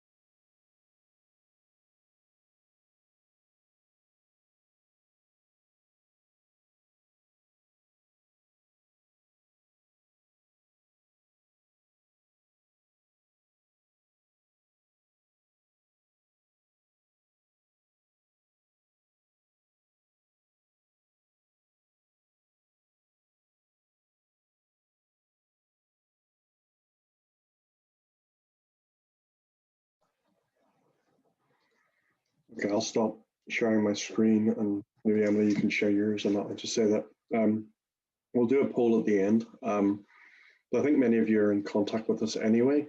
So if you do have feedback on these presentations, things you'd want to see more of or less of, maybe we spent too much time on the 10 questions, or maybe we need to separate this into two workshops and split it out, one on writing proposals and one just on 10 questions. Do let us know your feedback. We do want to evolve and change and become better to help you.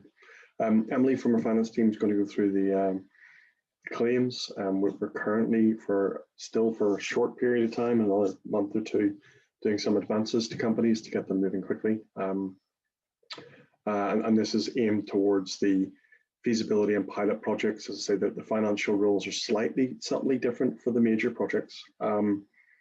Not massively. It's mainly around some percentages and eligibility for funding. So hopefully, 95% of this will be common for the big projects. Okay, I'll leave it to you, Emily. All right, great. So we're just going to take a look through our NGen project funding rules, and the purpose of this. Oh, is the slide moving? There we go. Just this presentation is to help you understand and navigate the funding rules and make it as easy for you to understand and obtain funding quickly, because we want this process to be as smooth as possible for you. And it's really important for you to understand our funding rules to protect your organization and NGen from any future audits and adjustments by the federal government. Just as a reminder, NGen is not a granting program. Our funding is provided based on direct, supportable, and eligible project costs. You'll have a project budget that's outlined in your MPA, and your costs will need to fit within those defined budgets. As your project goes along, if any budget changes greater than $10,000 need to occur, you'll need to create a project change request and work with the monitoring team on that to be able to kind of move those budget categories around. Funding may be provided on an advanced basis, as John mentioned, and timing for those advances and advanced claim reconciliations will be stipulated in your MPA. The rules for funding can be found on our website, so we'll go through those now, but if you're interested in taking a look, as John mentioned, there's guides online, and these are defined by the government's Innovation Supercluster funding rules. Expenses are only eligible after the project start date, which will be specified in your MPA, and all claim submissions must be accompanied by supporting documentation, which we'll go through and take a look at what that is in the coming slides. Claims that you're making will be reviewed alongside regular project monitoring of their progress towards project deliverables. So that's also an element of receiving further funding from NGen. In order to validate your claim submissions, we require you to supply documentation to support the cost that you're submitting. So this includes timesheets for labor costs claimed and copies of all invoices greater than $500. Please note that you're required to keep all record of these supporting documentation for at least 7 years after the completion of the project in the case of an audit, which the Government of Canada reserves the right to do. So this is just a visual of the advance process from start to finish. Once you go through your application agreement and your project is approved, you'll receive a funding confirmation letter and an MPA. Once that has been signed, it will stipulate the dates for your claim reconciliations and the advance payments, as well as your project start date. And if you are receiving advances, generally within 2 days of that letter going out, we send you your advanced funding. Please note that no advances will be granted past December 31st, 2020. So as your project moves into 2021, we'll look at the reimbursement funding model at that point. So it's a very similar process. And this is the normal claim submission process where you're reimbursed for the eligible costs that you submit. So these claims are made on a reimbursement basis after review and approval of those eligible costs. They're to be submitted every 3 months, and those dates will be stipulated in your MPA, and you'll work likely with the project monitoring team on when your quarter ends are and when you'll need to make those submissions. Please note that NGen is under no obligation to pay more than 85% of funding to recipients until we've received and approved all outstanding claims with supporting information. And this also includes whatever reports project monitoring needs to track the deliverables of the project. And this is to ensure that NGen receives all information for a proper project closeout. So what expenses can be claimed? As mentioned before, we have a project financial guide on our website, so definitely recommend you taking a look there. It's found under our project info and guides. And this is a great document to reference when you're creating your financial workbooks, kind of at the beginning of your application, but then also once you get into submitting your claims. So we're just going to go through some of the key points here in the following slides. But again, this will go into much greater detail and might be able to answer some of your questions on specific sections. So definitely take a look at that. So because we're focusing on capacity building projects, this is just a table overview built into the all capacity financial workbook where you'll develop your project budget. And it just showcases a summary of the differences between the different capacity building project types. So this is another great reference to you as you're building your workbooks, just to see what the differences between the different project types are, and even just to get a sense of what makes sense for what you're looking at project development wise. So this is a good resource there. Other government funding. If you are receiving other government funding towards the eligible costs of an NGen project, you are required to disclose that to NGen. The stacking limit for the NGen program is 100%, so you can only utilize government funding up to 100% on the project. However, if you're receiving funding from other government funding programs and they have a lower stacking limit, maybe like 75%, that lower stacking limit applies and you can only receive as much NGen funding up to that 75% of project costs. If you're receiving funding from the Canadian Emergency Wage Subsidy, you will have to consider any potential funding from NGen when you're applying, as we will not be reconciling those costs for you.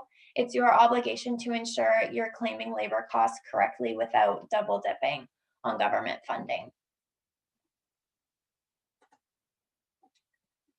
The types of costs that are eligible for NGen funding are defined by the Innovation Supercluster funding rules. Note that expenses incurred and claimed must be reasonable and directly related to eligible activities of the project. In-kind costs are not reimbursable, and no overhead costs are allowed. Claims must be done on a cash basis, meaning only expenses you've incurred and actually paid may be claimed within the project reporting period. And all expenses must be submitted net of sales tax. For labor costs, claims, salaries, and wages costs must actually reflect labor you've incurred, so hourly rates you're reporting must tie back to payroll registers. Timesheets will be required to showcase the hours claimed towards the NGen project and should indicate the activities contributed towards the project. You are able to claim non-discretionary benefits such as CPP, EI, and EHT, and these should be prorated to the hours worked on the project within the reporting period and not a loading rate of those benefits. No discretionary health benefits or pension can be claimed, however, those are ineligible costs. Also ineligible are costs for routine administration, so those can't be included, such as senior leadership oversight. For subcontracts, they cannot exceed a threshold of 70% of project costs if you're running a feasibility or cluster building project. And if you are doing a pilot project, there's a threshold of 30% of project costs that you may have subcontract allocated to in your budget. Note that all subcontract work must be done within Canada, and project participants cannot subcontract to another partner when it comes to labor. Subcontract must be reasonable and accounted for at a fair market value. If a subcontract is from a related or associated party based on the CRA definition, that subcontract must be at cost, and we'll need supporting documentation to showcase that. You may claim up to 100% of the acquisition of new equipment, but that cannot exceed 30% of the total project costs within the pilot and feasibility project types. Note that capital costs are not allowed for cluster building projects. Cash payments towards equipment under financing arrangements are eligible to the extent that they're paid during the project term, but this does not include interest. Any existing equipment that you're using to carry out project activities cannot be claimed, but you may claim direct costs incurred to run the equipment, such as utilities costs if they're metered, and will require you to submit us invoices to substantiate those costs. For patent costs, only SMEs may obtain funding, and there are limits set up in the finance guide for you to reference. Eligible costs that are incurred as part of project activities, but that don't fit into the cost categories we talked about previously, can be recorded as other eligible costs. Costs for software licenses that are new and used directly for project activities may be eligible. And any selling, marketing, or advertising costs, including travel and labor related to these, are not eligible. And any travel costs that you are going to be claiming towards eligible project activities are subject to the National Joint Council Travel Directive. The project finance guide provides a detailed list of ineligible costs that may not be funded, but some key ineligible costs are sales taxes, costs unrelated to project objectives, costs already covered by other government funding sources, infrastructure costs, or costs related to construction or building purposes. Costs that will also not be funded are any in-kind contributions, costs you're donating to the project, or costs that have no cash payment or supporting invoice. So a little bit about our claim submission process.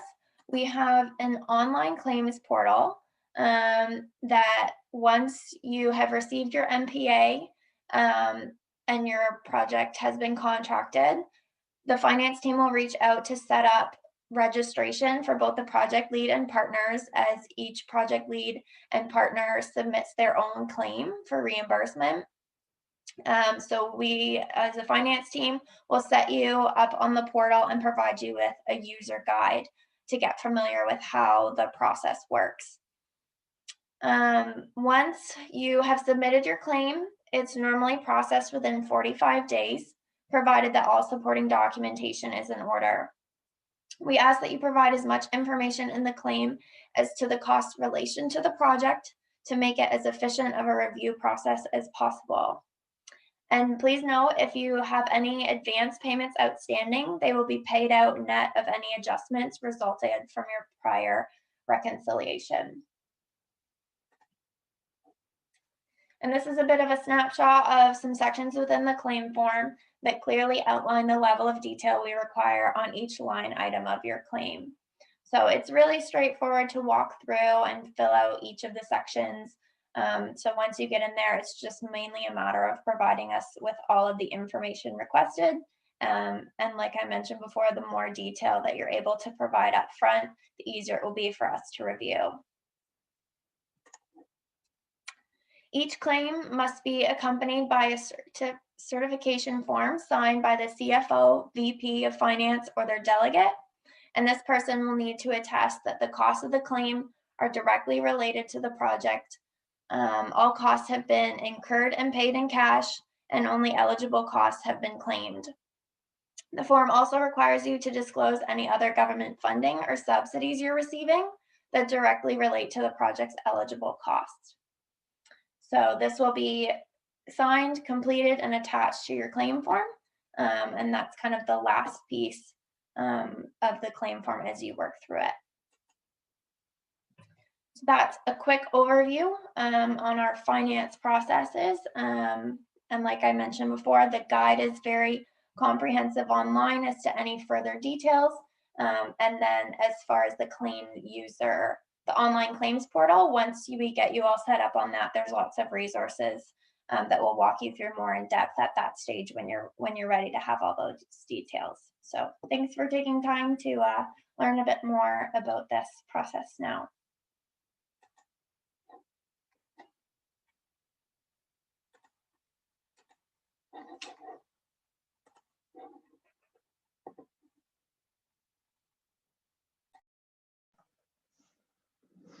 Thank you, Emily. How are we getting on with time? I think we're starting to pull it back, 2:53. Okay, so hopefully we'll not need all the Q&A time, but we'll certainly do what we can here. Okay, so the application process, this is getting into the buttons you need to push on the get a proposal in.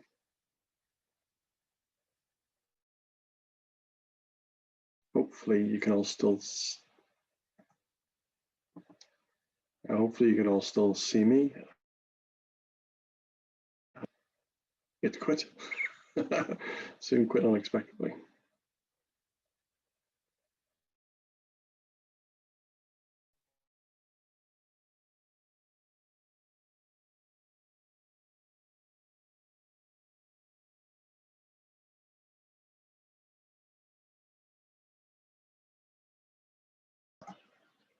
Okay, hopefully I'm back. Zoom sent me a message to say it quit unexpectedly.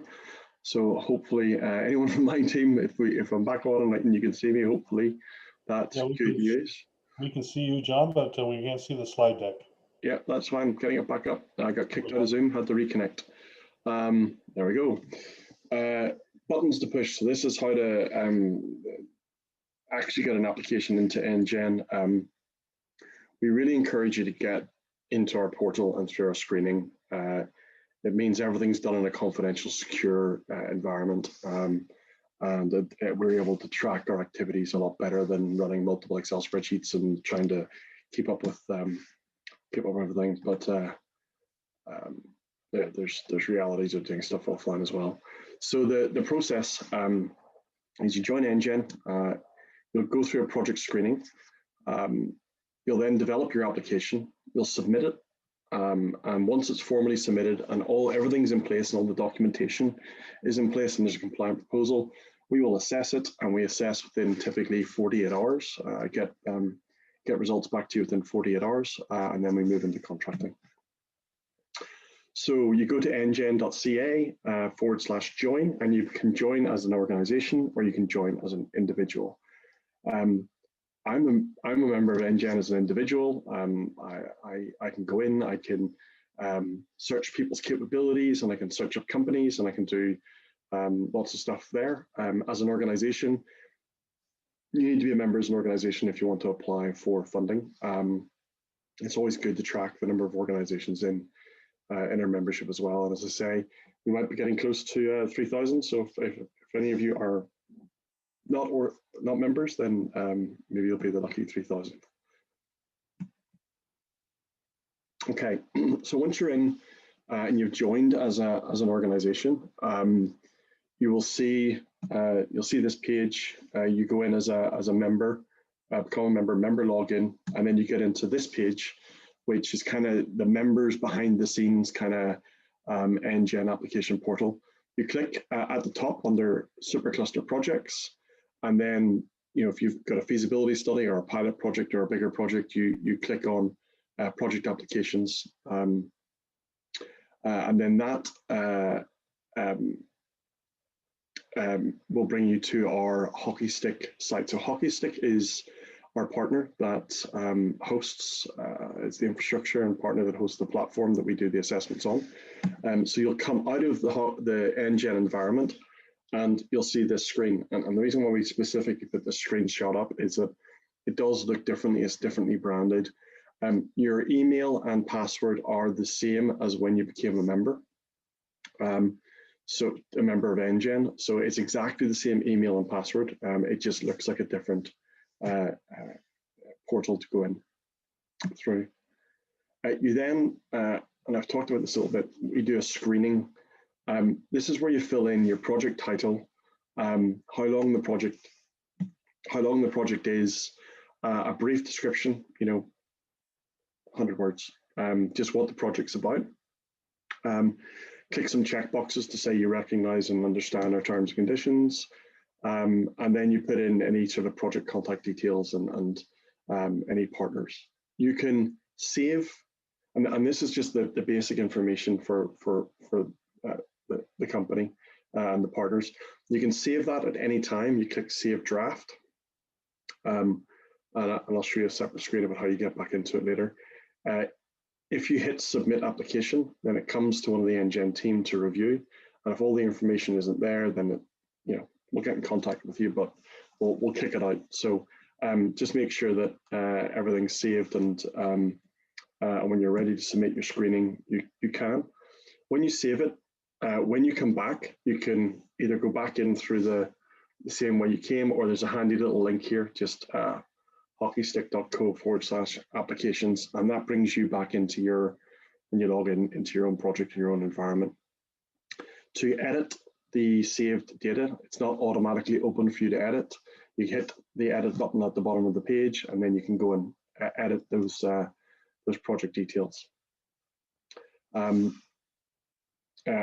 you go through the process, more and more drop down, so you see that there's project lead details, collaboration partners, project financials, project documents, contract documents. As you move through the process, more of these drop down menus will become available. Obviously, you won't get contract documents until you've been approved. So I say in screening, it's providing some consent. It's filling in the project financial partner details. There is an upload at the minute for finance workbooks. They are not needed at this stage. They're needed much later in the process.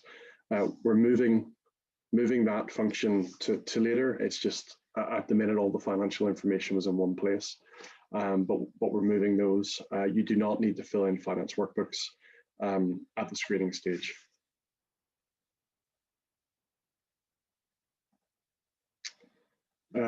Once you've completed all that information, you hit submit application. I'm sorry I'm having to say this, that does not mean you submitted an application for funding to NGen, it's just the summary information. It's an unfortunate set of 2 words. Some people do think that they have submitted a full application for funding by hitting that button. That's submitting your basic information to our team, and what we do is we look at it, check that you're eligible from the very little information that you have, and then we either get in contact with you if we see something we don't understand, or we accept and move you through screening, which gives you then access to fill in all the questions, the 10 questions, and upload documents. It also, once you've submitted for screening, allows us to do a financial due diligence check. The finance team will look at your organization for liquidity, profitability, and just to make sure that you have enough of the funding to complete the project. We find that with some very early startups, they don't actually have all the money to complete the projects, and the risk profile within NGen means that we can really only fund companies that can demonstrate the sort of match to be successful within the project. So that's done at this stage by the finance team. And then you get, once you've passed the financial check, and the point of this is just to make sure that you don't put huge amount of your resources and time and effort into building a proposal if you don't have a project that's really in scope and you're not going to pass the financial due diligence. We don't want you to go too far down the road before we say, before we say, well, actually, you're not eligible.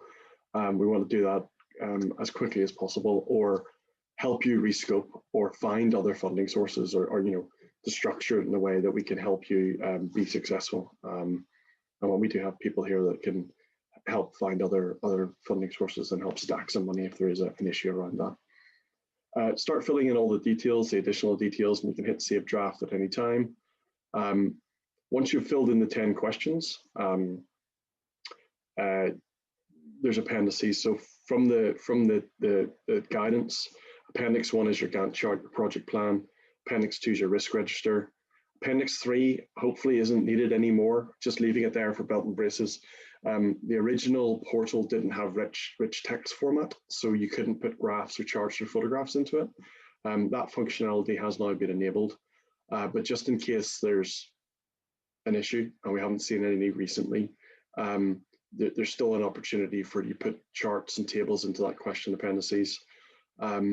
The IP strategy would be uploaded here, and also when we move the finance workbooks, the finance workbooks will be here as well, and we need 1 finance workbook per partner. It's a project plan for the consortium and risk register and IP strategy for the consortium, but the finance workbooks is 1 for each partner. So that's just the buttons you need to push, sort of thing. Fill in some screening, click, get into the hockey stick portal, and that way you're formally in our system, which is good. It's good for us to track and know where you are and have those connections. We can assign one of the team to be connected with you.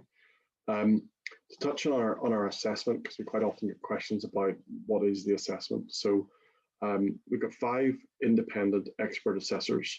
They assess the project separately, so they don't know, they're anonymous to each other, they're anonymous to you, and they independently score the proposals. So they take the proposal and do the assessment of it in isolation, so to speak.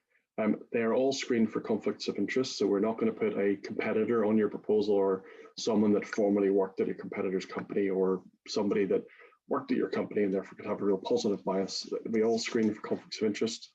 They're under NDA and they do not represent any organization. They're doing this as independents. The assessors conduct the evaluation in 3 parts. The first part is scope gateway, the 4 pillars, the collaborative, transformative, enduring, applied. They first look at this regardless of how great an idea this is. Does it meet those pillars, yes or no? If the majority say yes, then it continues. The majority of the assessors, and that's why there's an odd number, 5 assessors, say no, then the project's not put forward for funding. Second gateway is they are to take a view of whether they overall recommend the project for NGen to fund. Again, that's a gateway question. And then they look at the 10 questions and they evaluate the 10 questions. It's 10 marks per question. So they submit a score to NGen out of 100. We then take, and importantly, the assessment is only based on the information contained within the application. Links to websites are not permitted. If there's important information that's from another report that you want to reference write the important information into the proposal. We need to have sort of a fair and equitable amount of information so that each project is assessed on the same level playing field. So assessors will not follow links. What happens when they submit their scores is we average them up. And then we get an average score of 5 assessors out of 100. So sometimes we use 3 assessors, sometimes we use 5 if it's some of the smaller projects. We sometimes feel it doesn't warrant paying 5 independent assessors, but we always have an odd number. And the reason why we have at least 3 and usually 5 is that that no one positively biased or negatively biased assessor can derail an assessment. That it has to be a majority. Based on the overall score of the proposals and the recommendation and comments from the assessors, then NGen then moves forward, and if you're successful, we move into contracting, and we sign a contract. We've got some terms and conditions that you might expect in those contracts, and then we kick off the meeting and we get moving. So that's the presentation. Hopefully useful. I'll just go see what additional questions we have.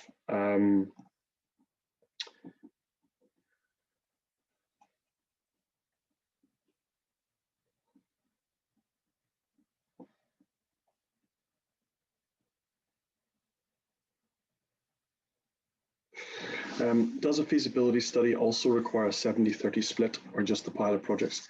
No, feasibility studies need a 70-30 split as well. But the 30% split can be from in-kind, and it's actually the 70% piece that's important, in that you may have 2 partners, maybe 3 of you in there, and maybe 25% of it's with one partner and only 5% with the other. It's sort of built into the NGen kind of fundamental principles that the program is set up on, that we need to really make sure that no one organization accrues the benefits, and that's why that rule's there. But as I say, if it's 72-28, then we just need to seek a deviation for that. That's fine.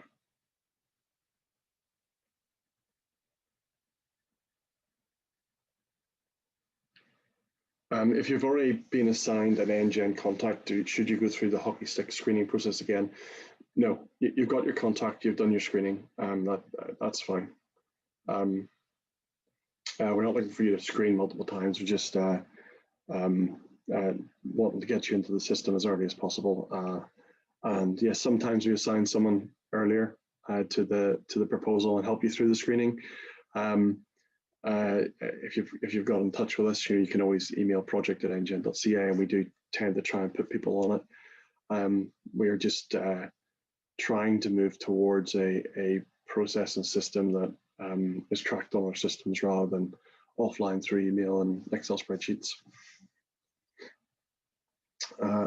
Last question so far. Can you provide an estimate of the application success rate? Example, percentage of applications funded from those received? Yeah, I mean, it varies. When we run challenges, it's about 25% success rate. When we work with an open proposals like this, if you follow the guidance and you don't have to take our guidance, but if you take our guidance as well, we've found that the projects that have taken our guidance have had a very, very high success rate. We try not to let you go into fail. We can't completely predict what independent assessors say. I think our overall success rate is about 89%. But as I say, that's also been a bit of a function of, we try and give as much attention to every company as we can and support. To benchmark that against the European framework programs, it's about a 2% success rate in Europe for collaborative R&D funding. Just to put that into context, that's about 89%, but when we run specific challenges, then it's a lot more competitive. I will say as well that we are coming to a point where we're very much running out of our funding. We have, as you've seen, we've committed well over half of that funding, and our project pipeline is triple the amount of money that we have left. So hence, we're feeling the pressure of companies coming at us faster and quicker and getting energized to get NGen funding, which is why we're doing some of these workshops to try and really help groups of people understand our processes, because we, as a team of 3, we don't have the bandwidth to give everyone a 2-hour, 3-hour tutorial. So do work hard in getting your proposals in. We are going for an early renewal with ISET and the federal government, and we are working through that. So we're hoping that hopefully in the spring budget, NGen will be renewed and supercharged with more money and extended, and we can continue to do the great work with the companies out there. So yeah, that's where we are at this point. So right to your minister. We are also looking for funding in various provinces and partnering with other organizations in order to stack funding as a framework in order to make our funding go further. And just for pilot projects and feasibility studies, we have ring-fenced a certain amount of money to go towards SMEs to make sure that we do have at least a reasonable pot of money set aside to help with the smaller, more disruptive projects and technology development ideas. That's all the questions, I think. Well, I can see.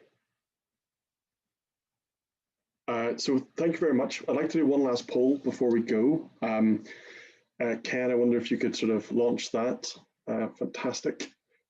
See who's left. In future webinars, what would you like to see more of? If you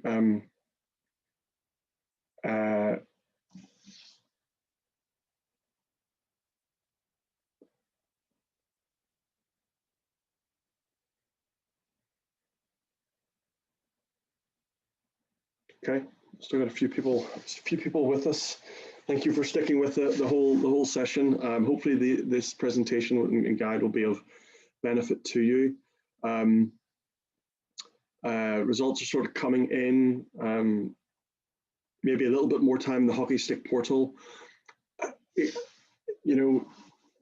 can certainly do that. We can. I know I rattled through that really quickly. Tips on preparing an application.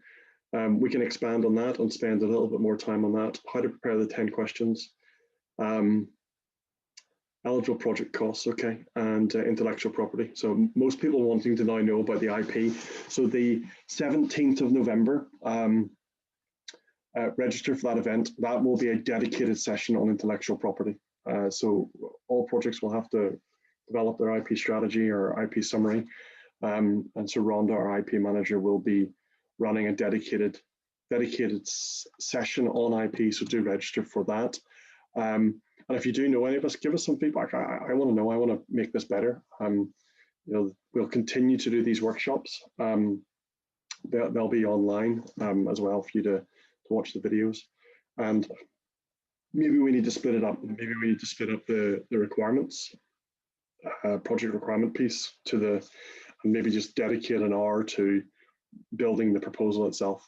I'm happy to take that feedback and develop new webinars, tools, processes, whatever we think is appropriate. Thank you everyone for joining us. Good luck in structuring your projects. We look forward to engaging with you and interfacing with you and working with you. as whatever stage you are in developing your proposals. And I really appreciate you diving into this session, and I hope you find it useful. Okay. Thank you very much, everyone. I think what I'll do is I'll just put up a final slide as we close the session, just as a placeholder. And as I say, there's the my email address. Inbox is usually quite full, so excuse me if it takes me a day or two to get back to you. But also the project@ngen.ca email address, where like a couple of us monitor that inbox to make sure we capture your questions. So thank you very much, and have a great rest of your day.